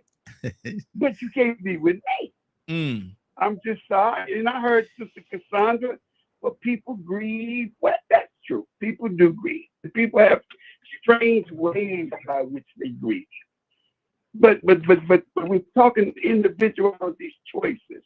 And I like what Leonard said. He said, that's me. I mean, and I feel the same way. You know, it's clear that, wow, man, you broke my heart, woman. So you put another man over your heart while you break my heart. You just broke. So I don't need, he's gone. He can't do nothing for you now. But you rather dump me. Well, I was grieving. No, you can say that. But no, I don't think people should get caught up in the right or wrong. They need to, you know, I mean, we can read between the lines if you got any kind of sense. You know, I mean, anybody got any sense, you can read, man, that love that dude. Yeah. You love that dude. And ain't nothing wrong with that. But then my man must have been a rebound. Wow. Hey, man, he must have been a rebound. Come on, Cap. Yeah. Come on, Cap. She probably was sleeping with him till he died. Leonard, you know you my well, y'all are something. But let me ask you this question, Cap. I'm gonna ask you this question. We're gonna move on. We got a couple other people on called in, and we got to go to Willow. We got Will on the line as well. But Cap, how much of what's being said right now ties into the male ego?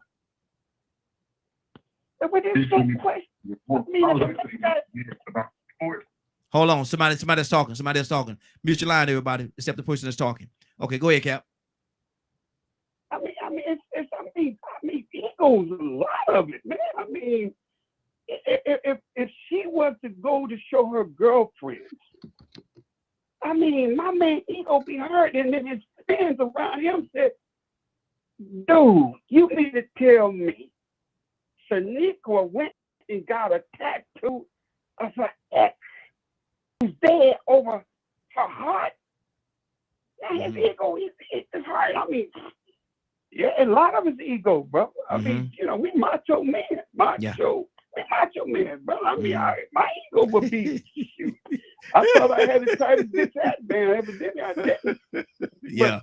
No, ego plays a role. I believe 80% of ego, man. We driven by ego. That's what's on my heart, right? Good deal. 508-924-3521. 508-924-3521. Let me go to Toussaint real quickly. Toussaint, what's on your heart, brother? what is this whole situation, man? Because she just want to honor her baby's dad. He's gone. He's not a threat. He's gone. He's not gonna come knock at the door or call on the phone. None of that. He's gone. What's the issue? I can always tell when people are insensitive, and this is my opinion towards men, period, because they are inconsiderate of them, and the heck with their feelings. I almost said the hell, but hey.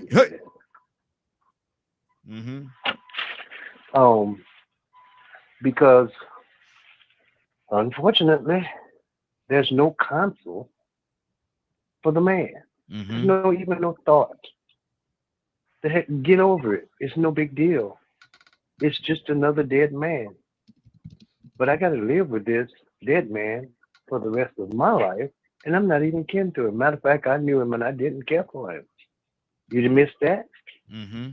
Somebody said if he was still living, he'll probably be there, and I wouldn't be. Come on now. Yeah. So, and then now you're putting this in my face every day, especially when, evidently, I got to look at your heart. Or your breast and it ain't my name. I can't even look at them no more. It ain't my name. I don't want to see them. I'm like, Leonard, so you don't have to leave. So hold on, Tucson. Everything but the dogs. Hey, Tucson. Tucson. So basically, what you're saying is every time y'all have y'all intimate moments, you think it's three of y'all there. She is. She's three. She's having the time of her life. And Who's making love to your old lady? Trying to size up. Who's the dead man? Who's she fantasizing about? I'm sorry. No, boy, yeah. Another mule kicking in your stall. No, I got a wood. If you got some wood, I got a match. Yeah. Well, oh Lord. But see, hold on. Let me hear Tucson. So basically, it's three of y'all. Every time y'all do something, it's three of y'all there. Three. And I'm not in the heart. Now we talk about men, but I don't know. I have the only woman that I have met that would even be okay with this is Cassandra. I don't mean no harm, Cassandra. I love you. You know, you're my girl. But I don't understand you. I'm sorry. I don't understand you. If you had a man and all of a sudden he didn't have no conversation with you, none, didn't even talk about it, rope too, didn't even consider your feelings or anything else, and here he is, and you say, "Oh, honey, I love you so much. Let's go to bed," and then he takes his shirt off and doggone it, tore your name on his chest. That MF is there. Nah, that's gonna be a night on the sofa. We're gonna need some rope too. Who gonna bring the rope? Wow. 508. Hold on, everybody. Hold on. Let me keep this thing going. Let me go to Willow. Boy, y'all loving this conversation this morning. Y'all need to go back to Vivian. Hold on, Mo. Good morning. Well, how you doing this morning? Good morning. Good morning. I gotta ask you a question. I'm gonna mute Mo. Let me mute Mo, Michael. Mo, excuse me. Well, got a scenario, and I want to hear your whole heart on it. Young lady wrote into the Steve Harvey Morning Show. I heard it Saturday, and she's been with this one fella for quite a while. But her baby's dad, who she's no longer with, passed, and out of honor to him, she went to the tattoo shop and had his name tattooed above her chest, above her left breast. Came home, and her significant other, whom she's been with for years, had an issue with it, with that name being tattooed on her chest, above her heart. Willa, who's right and who's wrong? First of all, is she married to this significant other? No, they never said they was married. Relationship? Well, they're in a committed Is she relationship. committed to Yes, they're supposed to be in a committed in a relationship, but committed yes. yeah. So first of all, she should have had, even though it's her body, she should have had Hey, a your volume is a little bit low. Your volume is not as high as it usually is. Okay. Okay, let me put it now. First of all, she should have had a conversation with her significant other. Mm-hmm. See, I don't know her relationship. Mm-hmm. Because if she's not married to this guy, really to me, I mean, it's her decision. He ain't made a commitment to her. That's her decision. Mm-hmm. He made a commitment. Whether he's gonna make one now or not, I don't know what's gonna happen with that relationship. It would be different if they were married. For me, because the marriage starts in the heart first of all, and then for her to do that without consulting him, that just tells me that there was nothing with the relationship. So it was up to her. It's Raheem. It was up to her to make that decision what she's gonna do with her body at a time she's not connected to nobody. Mm-hmm. So I'm just saying that if she was in a committed relationship, she wouldn't have did that. If she was married to the guy, she wouldn't have did that. We're talking about you building up a scenario. I'm just saying what I'm saying. Let me ask you though. Let me ask you. How can you happen? But how can you say? Married to him, she should have had a conversation. And how can you say that had she been married, she wouldn't have done that? How can you with no doubt say that? We're just building a scenario. I don't know whether she would have not. Okay. Because even in marriages, people are together, but they're not together. Mm-hmm. So it defines what kind of relationship you have based on your actions. Mm-hmm. That's why I said what I said. Okay. See, you could determine. See, if you see a married couple and the woman is disrespectful to the man, you can kind of determine what that marriage is all about. Mm-hmm. So if I go out and I do something and I know it's against my husband, we're married alone. Maybe he got his own bedroom, I got mine. See, so we can determine looking from the outside or guessing, trying to go on what's to somebody else's home by what they do on the outside. Mm-hmm. There's no way that I would have been disrespecting my husband like that. Mm-hmm. Not me. Okay. So what I'm saying is her actions determine what kind of relationship they had. Now I'm gonna tell you this. My husband has a tattoo of his baby mama on his arm. Mm-hmm.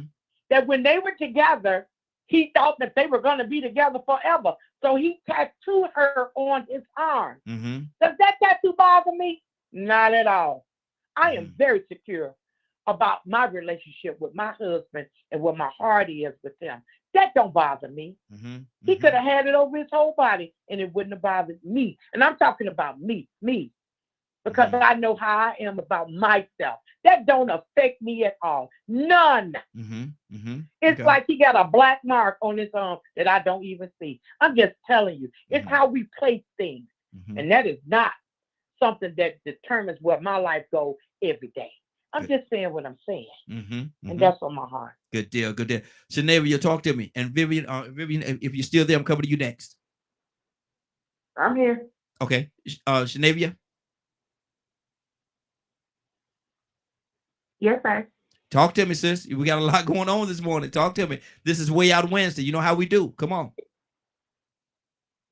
Yeah, I mean, like, it's a lot going on, but I'm going to stay in my same position. I mean, I don't feel like that there's nothing more that I can say. I see both sides of it. Mm-hmm. She did what she did, and he feels the way that he feels. Mm-hmm. He ain't wrong for how he feels. Like I said, if it was me, it's not even necessarily about who. Well, yeah, it is. It is about who the tattoo is about, and it's about the placement of it. For me as a woman, I would still have an issue with that. I get where he's coming from. There's a lot of speculation as to why she did what she did and all of that good stuff. So whatever, she did it. Mm-hmm. All right, we're there. Mm-hmm. But I mean, I can't tell this dude to leave that woman. That's his decision. And especially if I'm coming from a therapeutic standpoint, I will never tell anybody what you need to do unless you are harm to yourself or others, or you are in harm. Then that's whenever I tell you what to do. But you will never come back and be like, well, Miss said that I should leave you because you got this tattoo. Baby, that's your decision. If you can stick it out and emotionally, if you're cool with it, then fine. And I think what I'm hearing from some of the guys is like, I kind of want to. This is just where I'm coming from, and this is what I'm hearing. I don't think it is necessarily a quote unquote male ego thing that's being projected out there. Mm-hmm. I think because how I'm digesting it is emotionally, I'm going to always be in competition with this person that's on your heart. Mm-hmm. Subconsciously, I'm going to be in competition with this person that's on your heart, Mm-hmm. not on your arm, not on your back, not on your leg, on your heart. That's a very sacred and specific place to place someone. Most people reserve that for their children, their mothers, or their loved ones. So you can beg to argue, well, is she still in love with this person? And how can you compete with someone that's physically not there, but emotionally has a toll on you, has a hold on you? So like I said in my original position, I get both ends of it or what have you, but that's all I got. Wow. 508-924-3521. You're listening to the Morning Glow. We're here every day, Monday through Friday from 7 until 10 a.m. Eastern Standard Time, right here on DKM Media Group and Associates. And if for whatever reason you like the broadcast and you want to support the broadcast, you can do so. All you have to do is go to Cash App, $ DKM Radio. DKM Radio. Keep us going. We would definitely appreciate that as well. Vivian, what's on your heart? Like the last lady said, there isn't very much more to say about the situation. She made a choice. She disregarded the person that she had been with for years. And it's to my understanding, this man who is your baby daddy, so he never married you in the first place. Mm-hmm. You haven't been with him for years. You're with someone else. But when he passed, you are in so much grief that you give him a sacred space on your body. That means he was always there. He was always in your heart. You never should have been with the next person. I mean, we could probably infer that the reason they weren't together was because he didn't want to be with her, because obviously she was still very much in love with him to be able to do what she did. She didn't respect the person that she's with. She didn't consider the person that she's with. And he's always going to be second fiddle to this person that's never going to be there anymore. Now, she's right. I wouldn't directly say to anybody, oh, you need to leave them. But my opinion is still the same. He needs to walk away because he's not going to ever be number one. It's just never going to be a thing. And if, as a partner, yes, you're supposed to be there for your partner when they're grieving, but there are ways to do that. Literally, I've dated someone who was still grieving years after their fiance passed. I created a shadow box with her picture. I gave it because I'm supportive. That does not bother me. I'm not intimidated by that. She was important. She still is important. That's fine. I'll give you that.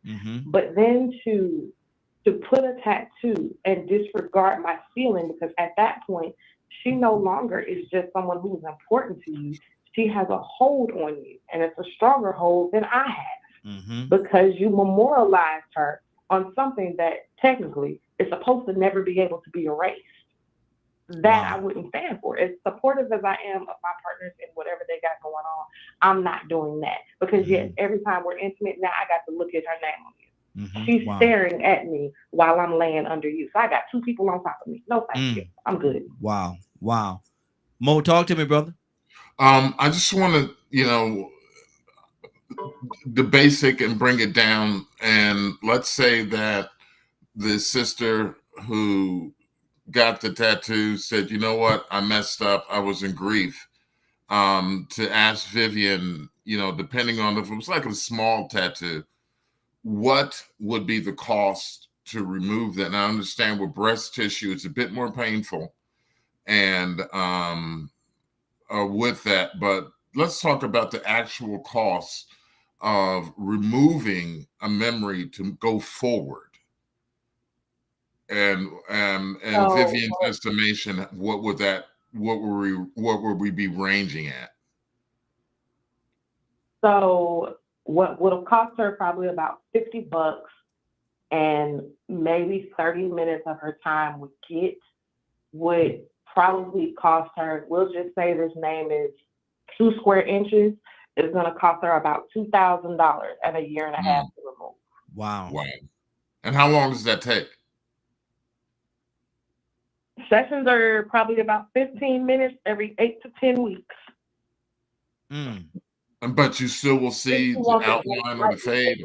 Where there's no scar. Okay. Wow, good deal, good deal. Let's go to Leonard. Leonard, what's on your heart, brother? Well, you know, Raheem, I'm just listening. I heard another story about this, that, and the other, but I'm gonna stand up for men. It's all ego. Period. I'm one of those type of men. I just believe in asserting myself. If you my woman, don't come in here and play me for no fool like this. I don't care about your grieving process, none of that. You got a lot of nerve to lay next to another man and do that. You want to talk about the house burnt up? That's how you get shot. Because you tried it. And every man with a woman, his woman should know him better than that. That woman does not respect you, brother. And you need to leave her immediately. Talking about he just died. Well, you was laying with him probably a week before he died. And you're going to let some woman, you know, I love to hear the women say this and say that, but you're the one looking for a proposal, not me.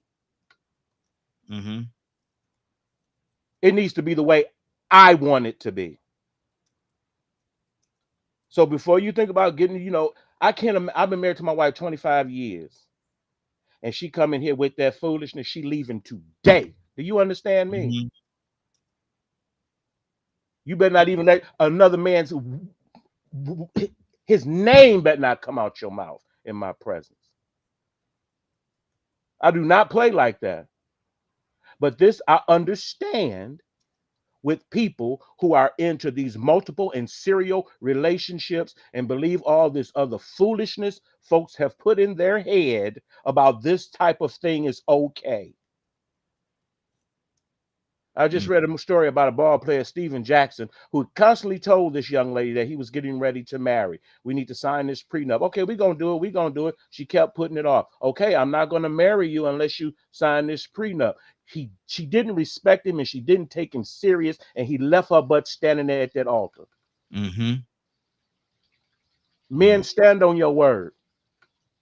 Don't allow these women to bring things into your life that's going to separate you in a way and drive you insane and drive you crazy. Because this is what that woman was trying to do. I don't care what nobody say. If you with a woman that would do that, thank you, brother, Will Smith. Look at his situation. His family all tore up because he enjoined himself to this witch. Did you call that woman a witch? Yes, because we can't say that other word. Sure enough. Sure enough. I would have strangled her. Well, we not. Hold on. Let me say. DKM Media Group and Associates does not condone or do promote violence in any kind of way. The sentiments of Leonard talking about screening somebody is strictly his comment and his comment alone. It has nothing to do with DKM Media Group at all. Those are his comments. And so send the email to Leonard. I give you his whole email and all that stuff, but you don't send it over here because we did not say that. I have no shaking too, right? I have friends of mine. If we're sitting at the same table, you bring this up to me, you got to leave the table. Because I have no respect for you. You don't sit. I mean, it's just amazing to me that this stuff becomes okay. Me and my wife don't do tattoos at all. I'm not even marrying you if you got all these tattoos. Wow. Let me go to Kurt. Kurt, what's on your heart? Cap, coming to you next. Kurt, talk to me, man. Is it male ego, man? Are we this male testosterone is taking over this conversation? What did you hear? It's all male ego. It's all male ego. Some levels of jealous, interactive behavior. some point, because she did what she did, you wound up worrying more about that than you actually do your relationship. I mean, for me, man, I hear what the brothers are saying, you know what I mean? But all at the same time, man, I know who I am. And I also know what I married. So if I'm presented with the option to throw the baby out with the bathwater, then I'm going to keep the baby in the house and throw the bathwater out. I don't. So you know what I'm saying? Like, so you'll keep the relationship intact. It wouldn't mean that much to you to throw the whole situation away because of a tattoo. No, I mean, you gotta think. What's your investment? What's your emotional, your financial, your physical investment is? You know, and Willa said something that really summed everything up. For real. Maybe she did it because he ain't put that ring on her hand. How about that? I said that too. How about that? You know what? Let me put it like this right here. And I'm gonna call a spade a spade. Not being involved in relationships trying to make husband or wife decisions, but you ain't a husband or a wife. If you ain't put that ring on that girl's hand, then maybe she made that decision because maybe the fact that you didn't show her that, you know what, this cat do not love me as much as my baby father did. Maybe you need to check just how much love you're expressing towards her. Lastly, I'm going to say this. I feel, Leonard, I swear to God, I do. But for all the ladies, I'm married. But if my wife walk out that door on me the day of tomorrow, the one thing I ain't going to do, I ain't going to jail for nobody. I don't like the way it smells. I don't like the way they move. I don't like the way they live. So I'm not going to jail for nobody. I like to be able to get up at 2 o'clock in the morning and go to a separate room to use the bathroom. I like that if I don't want to eat at 7 o'clock in the morning, I don't have to eat at 7 o'clock in the morning. I like the fact that if I don't want to go outside, I don't have to go. So we can talk about that foolishness we want. But when you talk about committing murder over something so feeble as a tattoo, brother, you got a problem. Got some issues. I'm sorry. I'm murder what? Ooh. I'm gonna murder something, all right. I'm gonna murder whatever I bump into when I walk up out of this door. And that's not. I think the men on here understand what I'm saying. But I'm not gonna. No. Question? Somebody just said something. Who said something?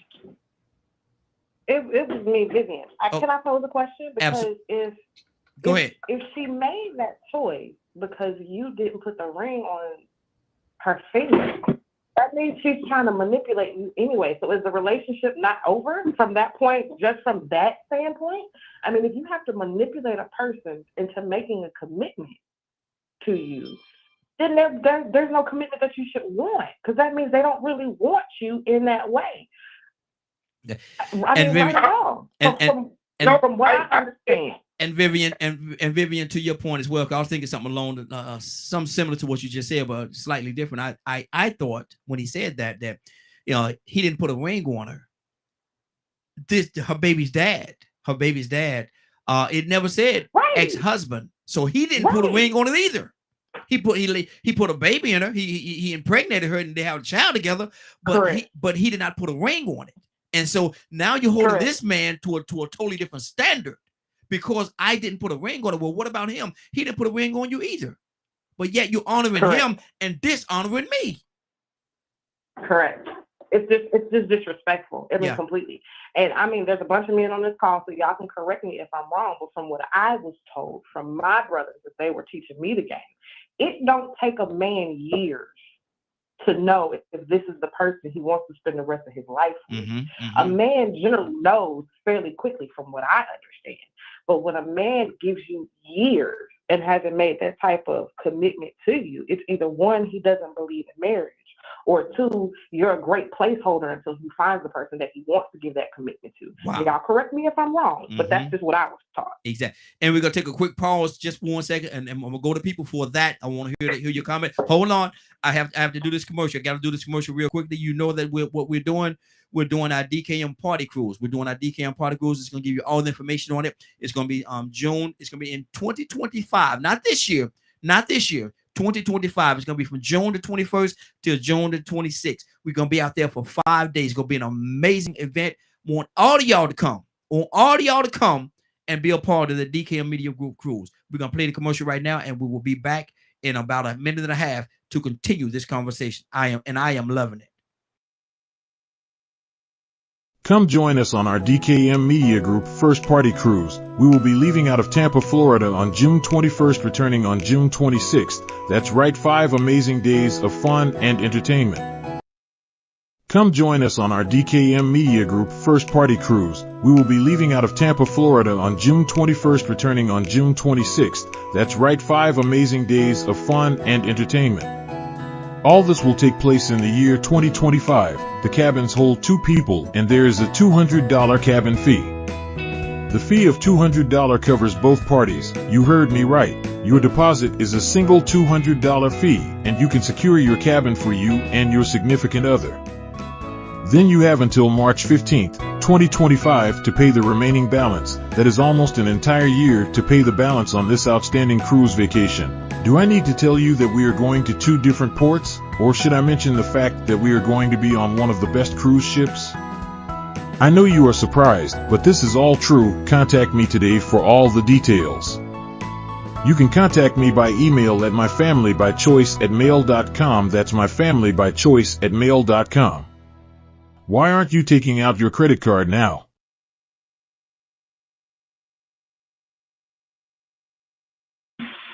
Good deal. So that's what it is, man. If anybody have any questions, concern, or anything, reach out to me. Let me know. We definitely want to have everybody that's a part of DKM, if you can, if you're available, if you can make it next year, not this year, next year. And so they give you a whole year, like I said in the clip. It gives you all the way up until March the 15th to pay. You pay $200 deposit right now. That cover your cabin. They're gonna ask you whether you want indoor, outdoor, ocean view, what kind of or penthouse. You want the penthouse? You want to go big time? You want to be that big baller and get your penthouse? Get your penthouse. I'm not getting no penthouse, but if you want to, that's your option. You could do that as well. But know and understand that the penthouse there's a larger price tag tied to that penthouse. You got to pay to play. Yes, you do. But I want all y'all to come out, have a great time with this man. It's gonna be 5 days, 5 amazing days, and so that's where we are, and that's what we're doing. Cap, talk to me. Everybody mute your line. I got some background noise coming. Hold on, Cap. Got some background noise coming from somebody. Everybody mute your line. Everybody mute your line. Got some background. Vivian, who's gonna remove all tattoos, so y'all can enjoy yourselves in y'all cabin. All right, brother. Let me say, ain't nothing like some humor. Let me put some perspective to everything that I'm hearing. You know, Willa, she made a very good point that Kurt brought out, and it goes both ways. You know, yeah. Well, dude, the baby daddy didn't do nothing either. Mm-hmm. But one of the things that's very important in these scenarios, and that's what they are, the scenarios that we're given, is that Cassandra, as a therapist, could never tell nobody to leave. I understand that, Cassandra, you're not wrong in that. But you don't have to worry about you telling him to leave. His partner's going to be telling him that. Mm. You know, we run in a circle of men, you know? And when the other fellas who circle our men, they the ones going to be saying to him every day, dude, partner, you need to leave that shit. That's where he's going to get that from. He ain't going to get it from a therapist. So it's his peers going to do a great job reminding him every time they go out to get a drink, you still with that woman, man? Mm-hmm. So that's so you don't have to worry about that, Cassandra. As a therapist, you should never tell somebody to do that. I agree with you. Ain't nobody disagreeing with you. You know. Go ahead. At the same time, to keep it 100, we have to understand that as we talk about the male ego, that men have a different way of how we have a relationship with women, period. Mm-hmm. In our relationship, now, look at this, we throw a scenario. Say this woman that you're talking about right here. Yes, sir. She's very wealthy. And the dude that she's been rolling with, the scrub, all right, that she's been rolling with 2-3 years, he's living off of her. Mm-hmm. So evidently, he may not have no problem with it because he knows, well, shoot, man, this chick take care of me. I tell her remove that, you know. Now, that could be a hidden understanding. But at the same time, you have to understand that a man, like and you know, I know Leonard going through the extreme, fellas, and I think y'all need to understand that. I can understand that. And you know, Leonard a little touch, y'all. Everybody know Leonard a little touch. So Lord, we ain't mad. It is nothing unusual to hear something like that come out of Leonard's, Dr. Leonard. So let us not ride on that, y'all. Let us not ride on that. But I do believe, I want to say something that's funny. Willa talked about the tattoo. She talked about the tattoo she talked about the tattoo on her husband's arm. And I agree, that ain't no reason to. She said, don't even bother her. But say you had a tattoo, Willa, somewhere else, and every time, you know, your husband, you know, now he may have a problem. Like, I'm looking at this tattoo in this other spot, and I need to get somebody to remove that. Mm-hmm. It ain't that I got a problem with it. It's in a place where you don't be reminded. That's all. That was your point. Mm-hmm. It's not in a place where you don't be reminded, but over this person's heart or their chest, wherever they got it, it's a place of reminding. And I think, as everybody agree on here, 1,000%, the heart is sacred, and that is a sacred spot. And I think that a woman that would do that without counseling the significant other, you know, I think she was totally wrong, and she got the stuff to cover. Now, is grief? We can throw grief in it, because we all always can say, "The devil made me do it. The devil made me do it." You know, it was alcohol. We can apply to everything, but in reality, you cannot hide or mask a relationship that has been going on for 2 to 3 years with the significant other, and all of a sudden you do something like that, and all of a sudden that was out of grief. Mm-hmm. I think that's, to me, that's just a red flag, that's suspect.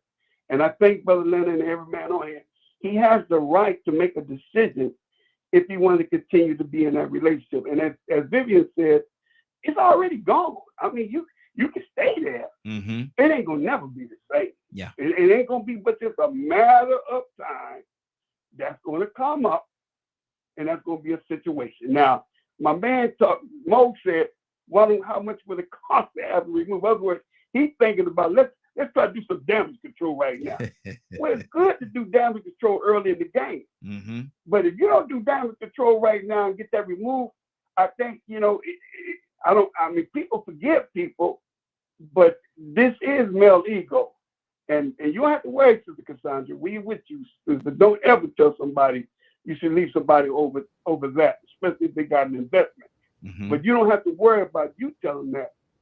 Every time he goes to the bar and be with the dudes, they gonna tell him that. Good deal. So that's Good what's deal. on my heart, right? Good deal. 508-924-3521. 508-924-3521. Got about 31 minutes before we get out of here. Let me go to Ibrahim. Ibrahim, what's on your heart? Yeah, I was listening in, and well, this round not win, so I'm gonna be me, right? Mm-hmm.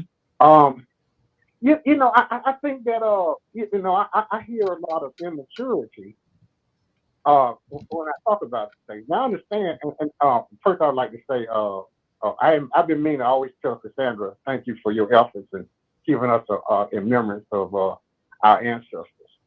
And she probably know what I'm talking about. If that's Miss Green, I don't know. But, yeah. But anyway, because we in the same, you know, I got heritage, all of them around through that same area that she's working in, that she's worked in. But anyway, you know, I think that when I hear the word ego used as a male thing, it defies me a logic, because ego is you. It's centric you. It doesn't have a sexuality. Mm-hmm. Ego doesn't have, and willfulness doesn't have sexuality. It's a product of our society. You know, a product of our society, how we want to impugn ourselves and say that this is what society is, and this is what we should think it is. And one thing, and I'm not a case of shade, but you know, I come irregular. I come sometimes to listen in. I don't speak and stuff like that. But it is a thing that I see that we're more concerned with our feelings and each other's feelings, or our own feelings. That's what we say, our own feelings, and what we gleaned out of society, irregardless of what happened in the past or any type of structural thing that we have, is how the society developed and how we feel the way we feel, and we actually think that we have free will. That we would state these things like it's fact, and like this is what everybody should believe, but this is what life is supposed to be like, and it's totally wrong. And right now, what's going on in our country right now, and abroad, and sometimes when I had to go off the phone because I hear laughter about some serious issues. You know, we were talking about tattoos. People got Trump tattoos. People got tattoos plastered all over their house and everything like that. And I don't care, you say, well, you might feel this way because you know, but really, are you serious? And now we're telling people protesting, even people like, what's the name, Reverend Al Sharpton. They're talking against the protest, and they're coming with some kind of rhetoric. That protest reminds them of January 6th. These students out there, and I remember. Stay on our topic, brother. Stay on our topic. Okay. Well, the topic is feelings of how I feel about this lady with the tattoo. Okay. Would you? Yes, sir. Would you have an issue? Would you have an issue with it? Ibrahim. Would you have an issue with it if your significant other, you know, came home with a tattoo of another guy's, a fresh tattoo of another guy on above her heart, that, and she said he just passed, is my baby dad, he just passed? How would you feel about that? No, I'm contraire, monsieur. I would be generally packing my bags and everything. And the last thing, you know, I want to hear any noise coming out of their mouth about, you know, what's right or wrong. And I would say, generally get up and leave. You know what I mean? And go to somebody's place where I want to put their tattoo on. Good deal. Stay right there. Yeah. I get the best moment I ever had in my life. I said, look, baby, hold up. I understand. I feel you. But this girl was so good to me. So many.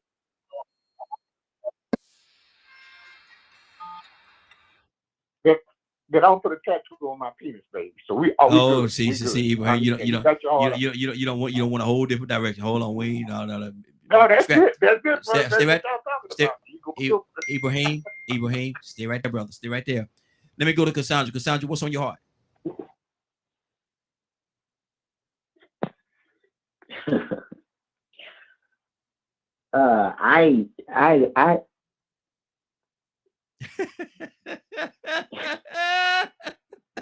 Man, I really don't have anything else to say. It's good, whatever people decide to do, whatever you feel about it. You know, I have my feelings both as a counselor and as a human being. Let me ask you this, Cassandra.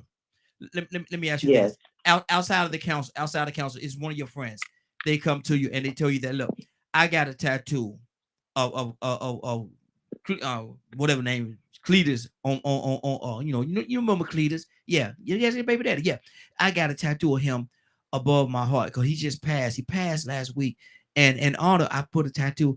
But Marvin, her significant other right now, has an issue with it. He's mad at me. He's talking about he's gonna leave me if I don't get rid of that thing by next week. He's gonna leave and we're gonna be over. Cassandra, what should I do? This your friend talking to you. What do you tell her? Help him pack his damn. Okay. Don't ask me stuff like that, Raheem. Help him pack his bag. If he's that doggone petty, pack your. I wouldn't give up. Lord, you got to. Let me just stop talking. I'm gonna stop talking. Get the But get on. So you're gonna tell her to end everything. Just let it go. Get that. Because of a tattoo. I don't normally do that.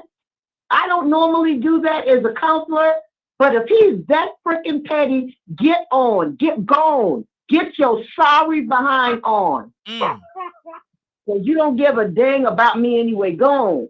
Because you're not considering that I'm in pain or nothing. It's just about your freaking ego and your testosterone that's running through the roof. That's petty crap. You don't care about people. If you that quick to dismiss the relationship, you don't love the person, obviously, because if they were in that kind of pain, that they took that drastic a move, and you don't understand that, then get the stepping. Go ahead. And I don't normally say that, but I tell her, help him pack his bags, please. Help him pack his bags. But Cassandra, other side of the coin could be a person could say, well, she's not being sensitive to his feelings either because now he got to deal with this every day. I understand that, but we said that she is in a grieving process. You just said that the guy just died and she did it. So that is a move of someone that is in grief. If you cannot understand that, then it's your problem. Go on. If you want to leave, to me, it's like open the door. And let me say this, because people like to throw out the fact about relationships and how women feel. Let me tell you something. I love men. I always have loved men. But guess what? You are not going to, I've been there, done that. You are not going to pull me down and make me feel bad about decisions that I make. We act differently. We're men and we're women. We are built differently. God made us differently. So don't try to make me react the way a man would react, because that's not going to happen. And even the way some women would react. We're all individuals. We make our own decisions as to how we want to react to different things. And if you are that petty that you want to leave a relationship that you say you love somebody in because of a tattoo, then get the step in. Wow. 508-924-3521. 508-9. Hold on. Everybody, hold on. Everybody, hold on. 508-924-3521. 508-924-3521. Well, this is a good one this morning. Somebody wanted, Vivian, I think that was you that wanted to say something along with somebody else. Vivian, was that you? I just want to ask a question. That wasn't Vivian, but I mean, I had a reaction to that one, but we're going to just let that one slide, and we're going to move over to somebody who actually had something to say. Okay, I'm trying to catch up with the people that hadn't spoken in a minute. Who would that just said something? Well, I just want to ask a question. No, Ibrahim, you just got finished, brother. Let me stay right there. Don't go nowhere. I got to move on to other people. I have a question about a licensed therapist over somebody's individual. Ibrahim, I mean, that don't sound like a licensed therapist. Ibrahim, okay. So basically, you're just gonna disregard what I just said, brother. Hold on. I stopped. Okay, good deal. Let me go to Kurt. Kurt, what's on your heart, brother? I'm here too, Raheem. Okay. Kurt, you there? Okay, let's go, Mo. Hey, man, this is a good discussion because it relates to both emotional security, financial security, and spiritual security. I said before, it's good to have love assurance over life insurance sometimes. And these things, a tattoo is, as we've heard from the different aspects of different things from Cassandra, and if I go on the boating and cruise, please check Cassandra to make sure she ain't got a straight razor and a bottle of gin, because she sound like a mean drunk. I'm joking. Cassandra being real, man. Cassandra being real with this thing. Yeah, she's being real with it. But ultimately, we had two people. Basically, Vivian had said, leave, and Cassandra, the guy should leave, and Cassandra had said the woman should leave. So obviously there is a conflict within the placement. No, I mean, that's just the two sides of it. Okay, but let me say this to you. And one of the things that I pride myself on with the DKM Media Group is everybody have I'm not here to give anybody their opinion. Everybody have their own opinion, and I let them and I give them the freedom to voice their opinion. She's saying what she feel, and Vivian is saying what she feel. If they don't go together, that's good. But the beautiful thing is all of us have the ability or the right to say what we feel. It don't have to agree. If we have, I'm gonna let you say, I'm gonna let you talk, brother. If we have 10 people on here, if we have 10 people on the Morning Glow every morning, and we're all saying the same thing, how boring of a broadcast would that be, man? We wouldn't have anybody listening, because they listen to one person and they can just shut the broadcast off because everybody gonna say the same thing after that.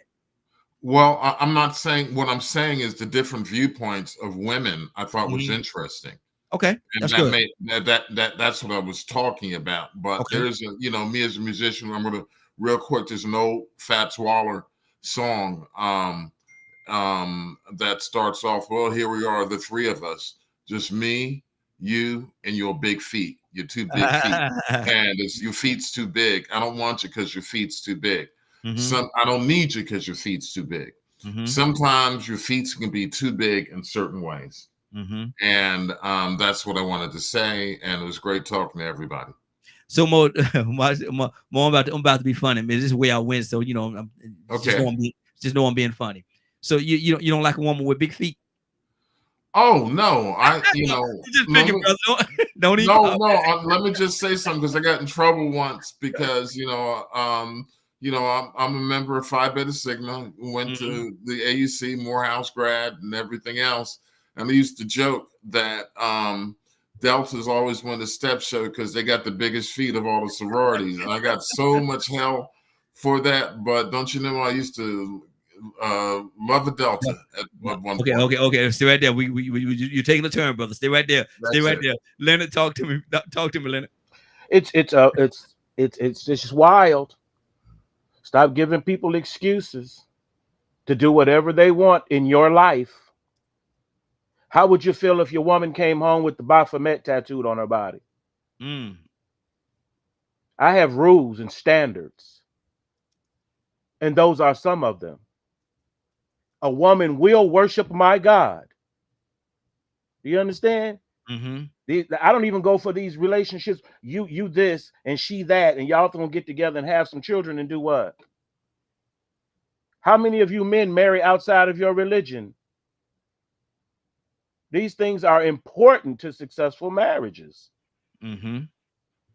So you're pretty much saying that a person can just come in and just bring anything into that sacred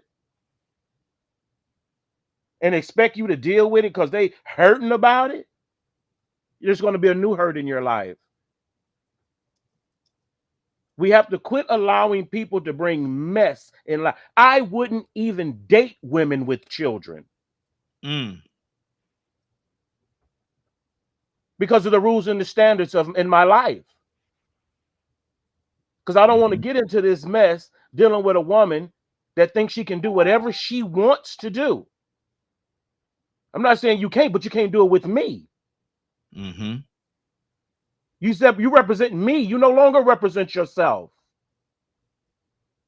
So we have to be very careful. Men set standards. Women set boundaries.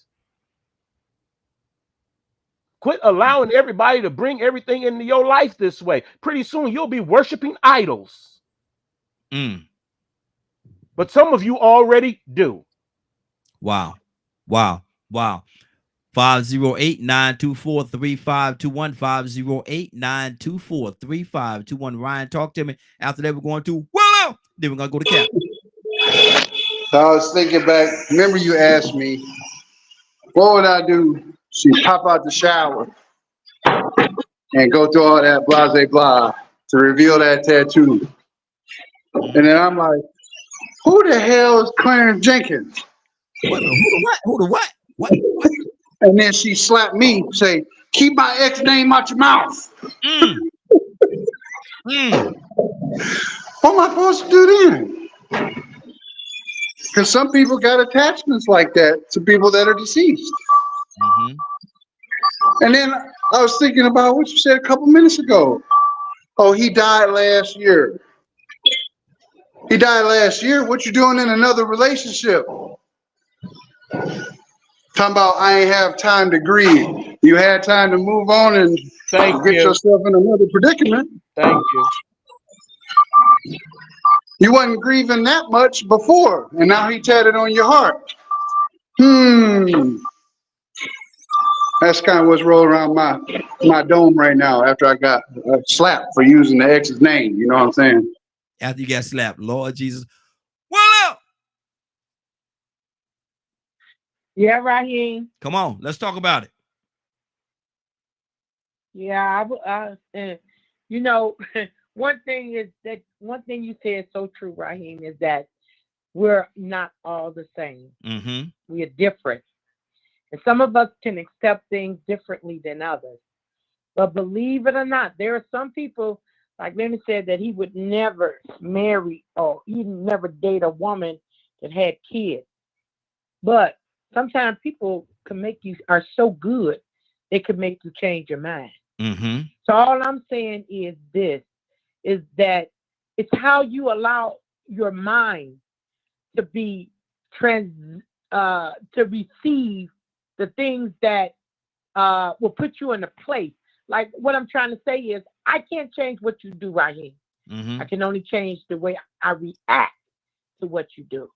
And see, actions are louder than words, because we can make our mouth say anything. Mm-hmm. Exactly. We can make our mouth say anything. But our actions don't line up sometimes with what we say. So that's why I said what I said about the marrying and why she did what she did, because her actions show what kind of relationship they had. Mm-hmm. The disrespect, or he wasn't this, maybe they weren't going to be together long, or he was just something passing through, or maybe he was a friend with benefits. I don't know. We create this situation. But in a real situation, like I said, my husband has one. And it does not bother me, not one. Mm-hmm. I am so secure within myself now.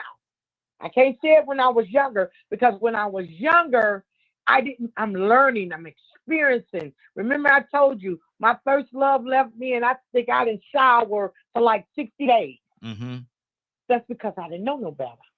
But as I grew and as I matured in life, and I learned what things are important and what things not to allow, to put me in a place where there's pain. Mm-hmm. Pain. Who loves pain? And I don't do that. I don't do that. So all I'm saying is we're different. Mm-hmm. I can't judge you if you say, you know what, it's okay, I don't care. But if somebody tell me, like Cassandra said, that and I'm not married to them, and they're leaving because I won't get rid of that tattoo, see you later, bye-bye. One monkey don't stop no show. Mm-hmm. That's all I got to say. Mm-hmm. And that's what's on my heart. Wow. That's good. That's good. Cap, talk to me, Cap.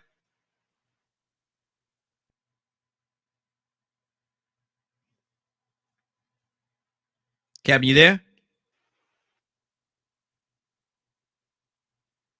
Captain, wake up and go to sleep. Wake up and go to sleep.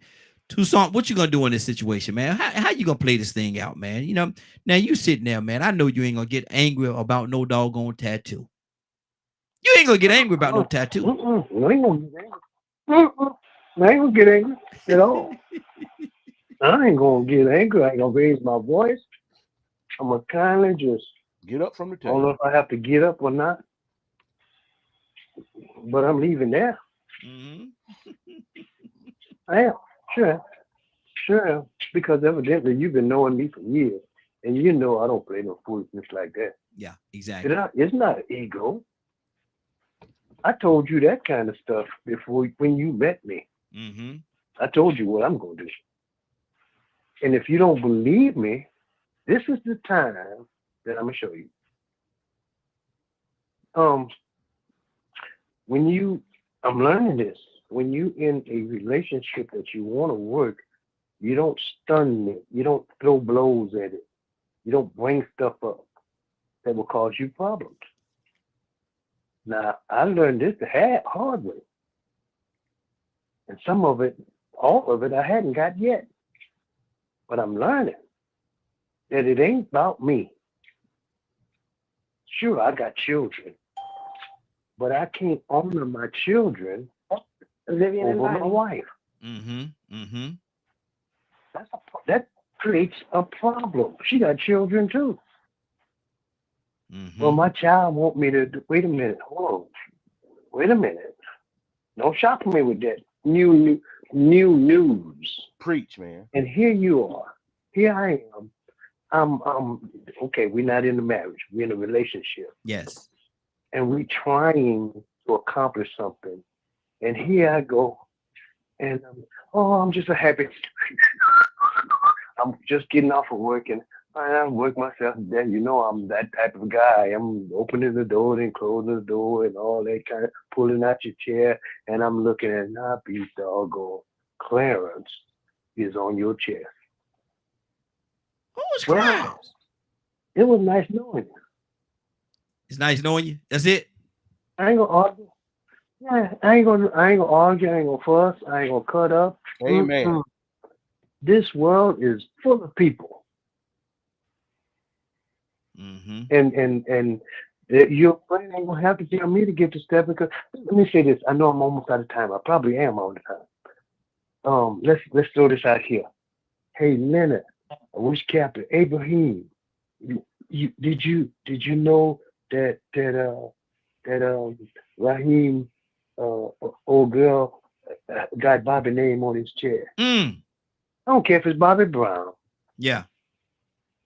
Look at the conversation of him and his partners. I bet you he better not tell them that.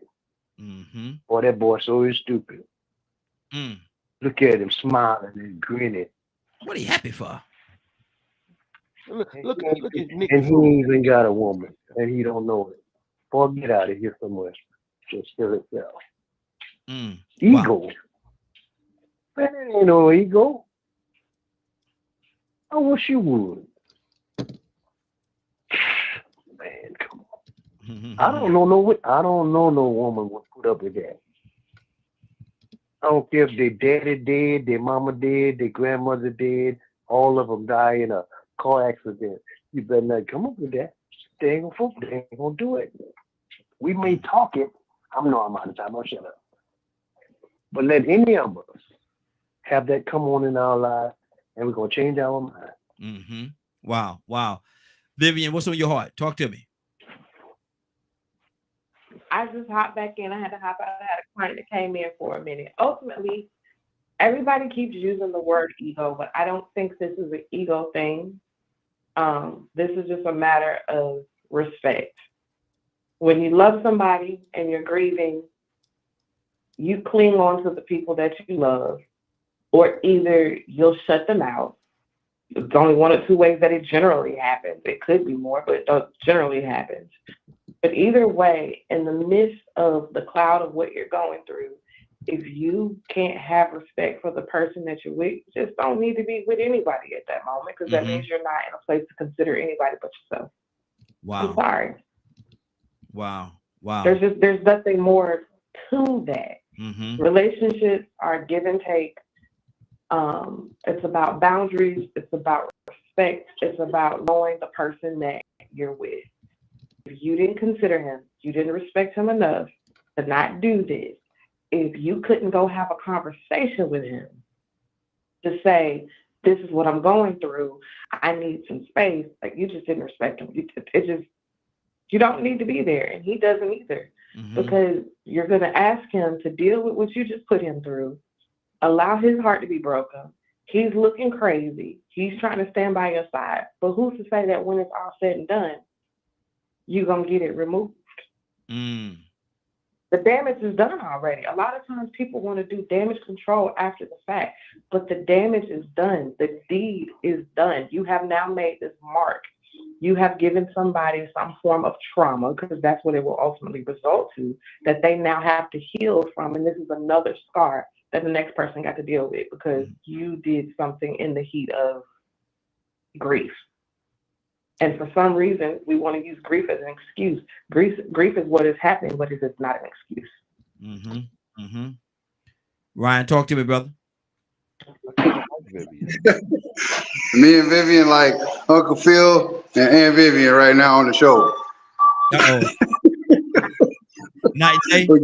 We got the same thought pattern.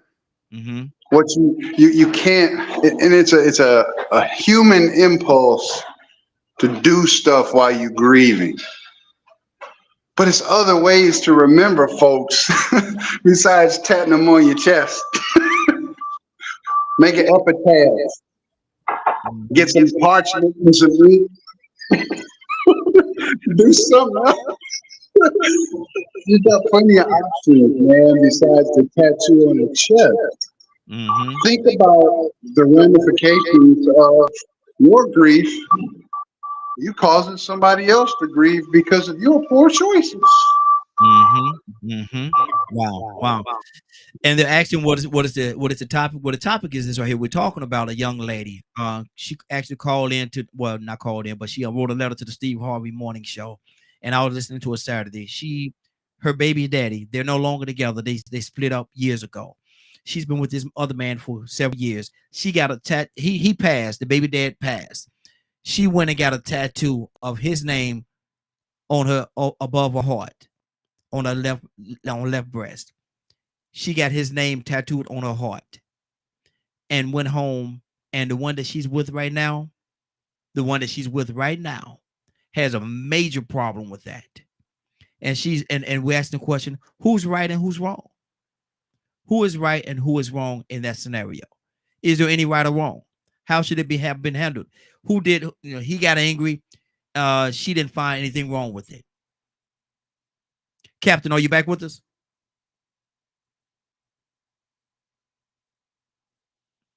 Cap, you there?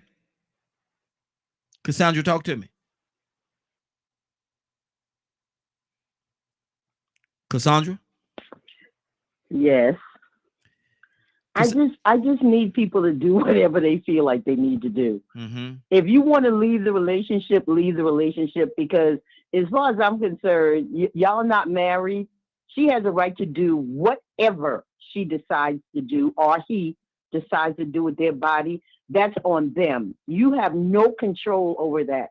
But if you feel like the relationship was not important enough, because some people on here act like they don't even know what the hell love is. Excuse my language. They don't. They act like like love is something you just turn on and off. So if it's that simple for you, that you love somebody and something happens that you cannot stand, you just can't stand it. It's just so horrible.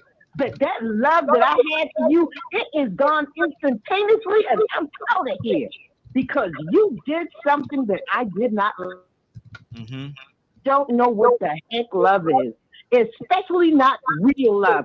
And when I say real love, I'm talking about agape and eros together. You have no idea what godly love for another human being is. So then you need to check. I ain't even gonna check you. You need to check yourself, because you have a misconception of what God's love is. Wow. And I'm looking at some of the texts and some of the conversations that's going on. Christy, you need to call in, Christy. We got about 3 minutes. You need to go on, call in 508-924-3521, 508-924-3521. Curtis, talk to me, brother. Oh, Raheem, my 3 minutes was not up. Okay, go ahead. You stopped talking. I thought you was done. Go ahead. Yeah, my 3 minutes. No, but I'm saying it humorously, but I'm telling the truth.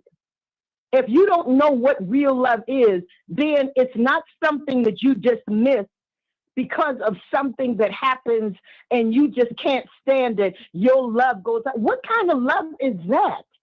What kind of love is that you have? I don't get it. It's not godly love. Let's put it like that. Because if God kicked us to the curb when we made a mistake, or we made a bad choice, all of us would be heading to hell. For those of us that are Christians, and most of us on here profess, other than Cap, who's Muslim, profess to be Christians. Where is this love that you talk about? Wow. Where is it? Is it non-existent? It's non-existent, because you don't dismiss people like that. These are people. God's love does not do that. That's you. Because the love of God does not dismiss people like that. Come on, y'all. Y'all making God look bad. Y'all making Christianity look bad. That's how we do it. somebody does something and you fall out of love immediately? Come on. Be better than that. Wow. Somebody got to go to hell, Raheem. Yeah, I guess. Can I comment? Do you have time for a comment? I guess. Hold on. Yeah, go ahead. Somebody want to comment? Go ahead, Vivian. You wanted to say something? Well, I think that the misconception is that everybody is saying that the love goes away. If you love a person, you love a person. Love does not instantaneously dissolve at all. But the thing is that the respect is not there, right? No, we're not saying that you just throw people away just because you want to throw a person away and they've just done something, but there's no respect there. And if you have to question about, I don't understand why he's mad at me, then that means you didn't have a level of respect from that man from the beginning. So in that regard, you couldn't have had that type of love for him because you don't love a person in that way and not respect them at the same time. They go hand in hand. You can make mistakes. People make mistakes all the time. But when you have a person and a partner that you love and you respect, then there's a conversation and things can be worked through and things can be fixed. But if you've done something that has injured your partner that you say you love in some way, then, but yet you have no cognizant idea of how they felt about it, you can't have a conversation with them to gain an understanding about how they felt about it, then you don't love them anyway. So this is not a conversation of people saying, oh, well, I don't love you anymore because you've done this and I just can't stand it. The base of this from the beginning is the love is not strong enough in the first place. Otherwise, 9 times out of 10, it never would have happened. Wow. Yeah, that's good. Toussaint? Yeah, I mean, you know, I don't know what kind of Christians folk be talking about, but I don't do foolishness as a Christian. I don't do it, and I will not do it. I don't put up with anything in the name of Jesus. The devil is a lie. I wish I would. I wish I would let anybody come into my life and disrupt me because I call myself a Christian. I wish I would. We act like, and I'm gonna say it like this, we act like Christians are people that just take anything and just, well, you know, sir, if you slap on one, preach, you turned on. I wish you would. That's God's job. That comes from Christ. But you know, the Spirit of God either don't make you do anything, and I got a war going on with me. And I wish you would do something like that to me as a Christian. Well, you call me whatever you want to. But at the end of the day, I make decisions for my life. And I will not let anybody dictate to me how I embarrass Christianity. I'm not trying to build no reputation. The devil is a lie. Stop it. I'm just saying. That ain't got nothing to do with the love of God. I disagree. And I'm not mad. I'm just saying to the point where we act like we just got to take what everybody got to give us and that just makes us holy. I beg to differ. I wish I wish I would. I'm just saying. Let me shut up. Wow. Curtis, are you there? Trying to come to you, Curtis. Are you there? Yeah. Talk to me, brother. Talk to me. I'm ready. Give me your quick version because we got to get out of here. But what's on your heart? Sorry, I had to bail out for a minute because I got a call from a contractor. But hey, Kurt, your phone is low, man. Talk directly into your phone. It's kind of low. I said I apologize that I had to bail out. I got a call from a contractor on the property, so okay, good. So I talked to him. But you know, sometimes the eye can be the most disruptive and most deceitful thing that we can have in our spirit. Mm-hmm. Because sometimes the I will stop you from even taking notice to the we. Mm. And I say that because we are making concrete decisions based on I. We don't know enough about this relationship. Exactly. And in my opinion, in my honest opinion, Willa said it best. But when we're drifting in that I space, we did not hear it. Mm. I did not hear it. We did not hear it. Yeah. Because we wasn't in a way. Willa said the actions of what she did may be a predictory or a prediction of what is really going on in that relationship. Mm-hmm. Thinking we have sat on this phone for 2.5, 3 hours and have completely blamed this woman for getting the tattoo. Now, he didn't get the tattoo, did he? There's such thing that's called relationship dynamics that must be considered. We don't know what he did. We don't know what the baby father did. Only thing we know is the empirical data that says she came home. That's all we know. Mm-hmm. We don't know why she got the tattoo. We don't know the date that she got the tattoo on. We don't even know what's behind the tattoo. We're assuming because she got the tattoo above her heart that it means something more than other than I just want to pay homage. Or we're assuming that I got this tattoo because I want to be spiteful to this man. I got this tattoo because feelings don't mean nothing. And as you all know, I am an avid believer that society has placed, especially African American men, feelings on the back burner. Society has done that. So I get where everybody's going. But I also understand that by moving with the Spirit of God, sometimes you just gotta be still. Mm-hmm. Good deal. Good deal. Sometimes you gotta really sit down and find out, why'd you do that? Kurt, we gotta get out of here, brother. It's a hard conversation to have. Mm-hmm. But why did you do that, and why did you do it now?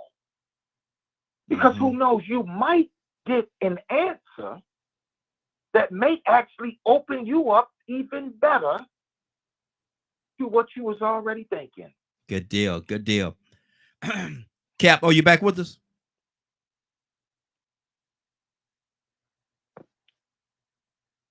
I thought I saw Cap come back in. Let me see. Ryan, talk to me, brother. Quick version. Quick version. You got to get out of here.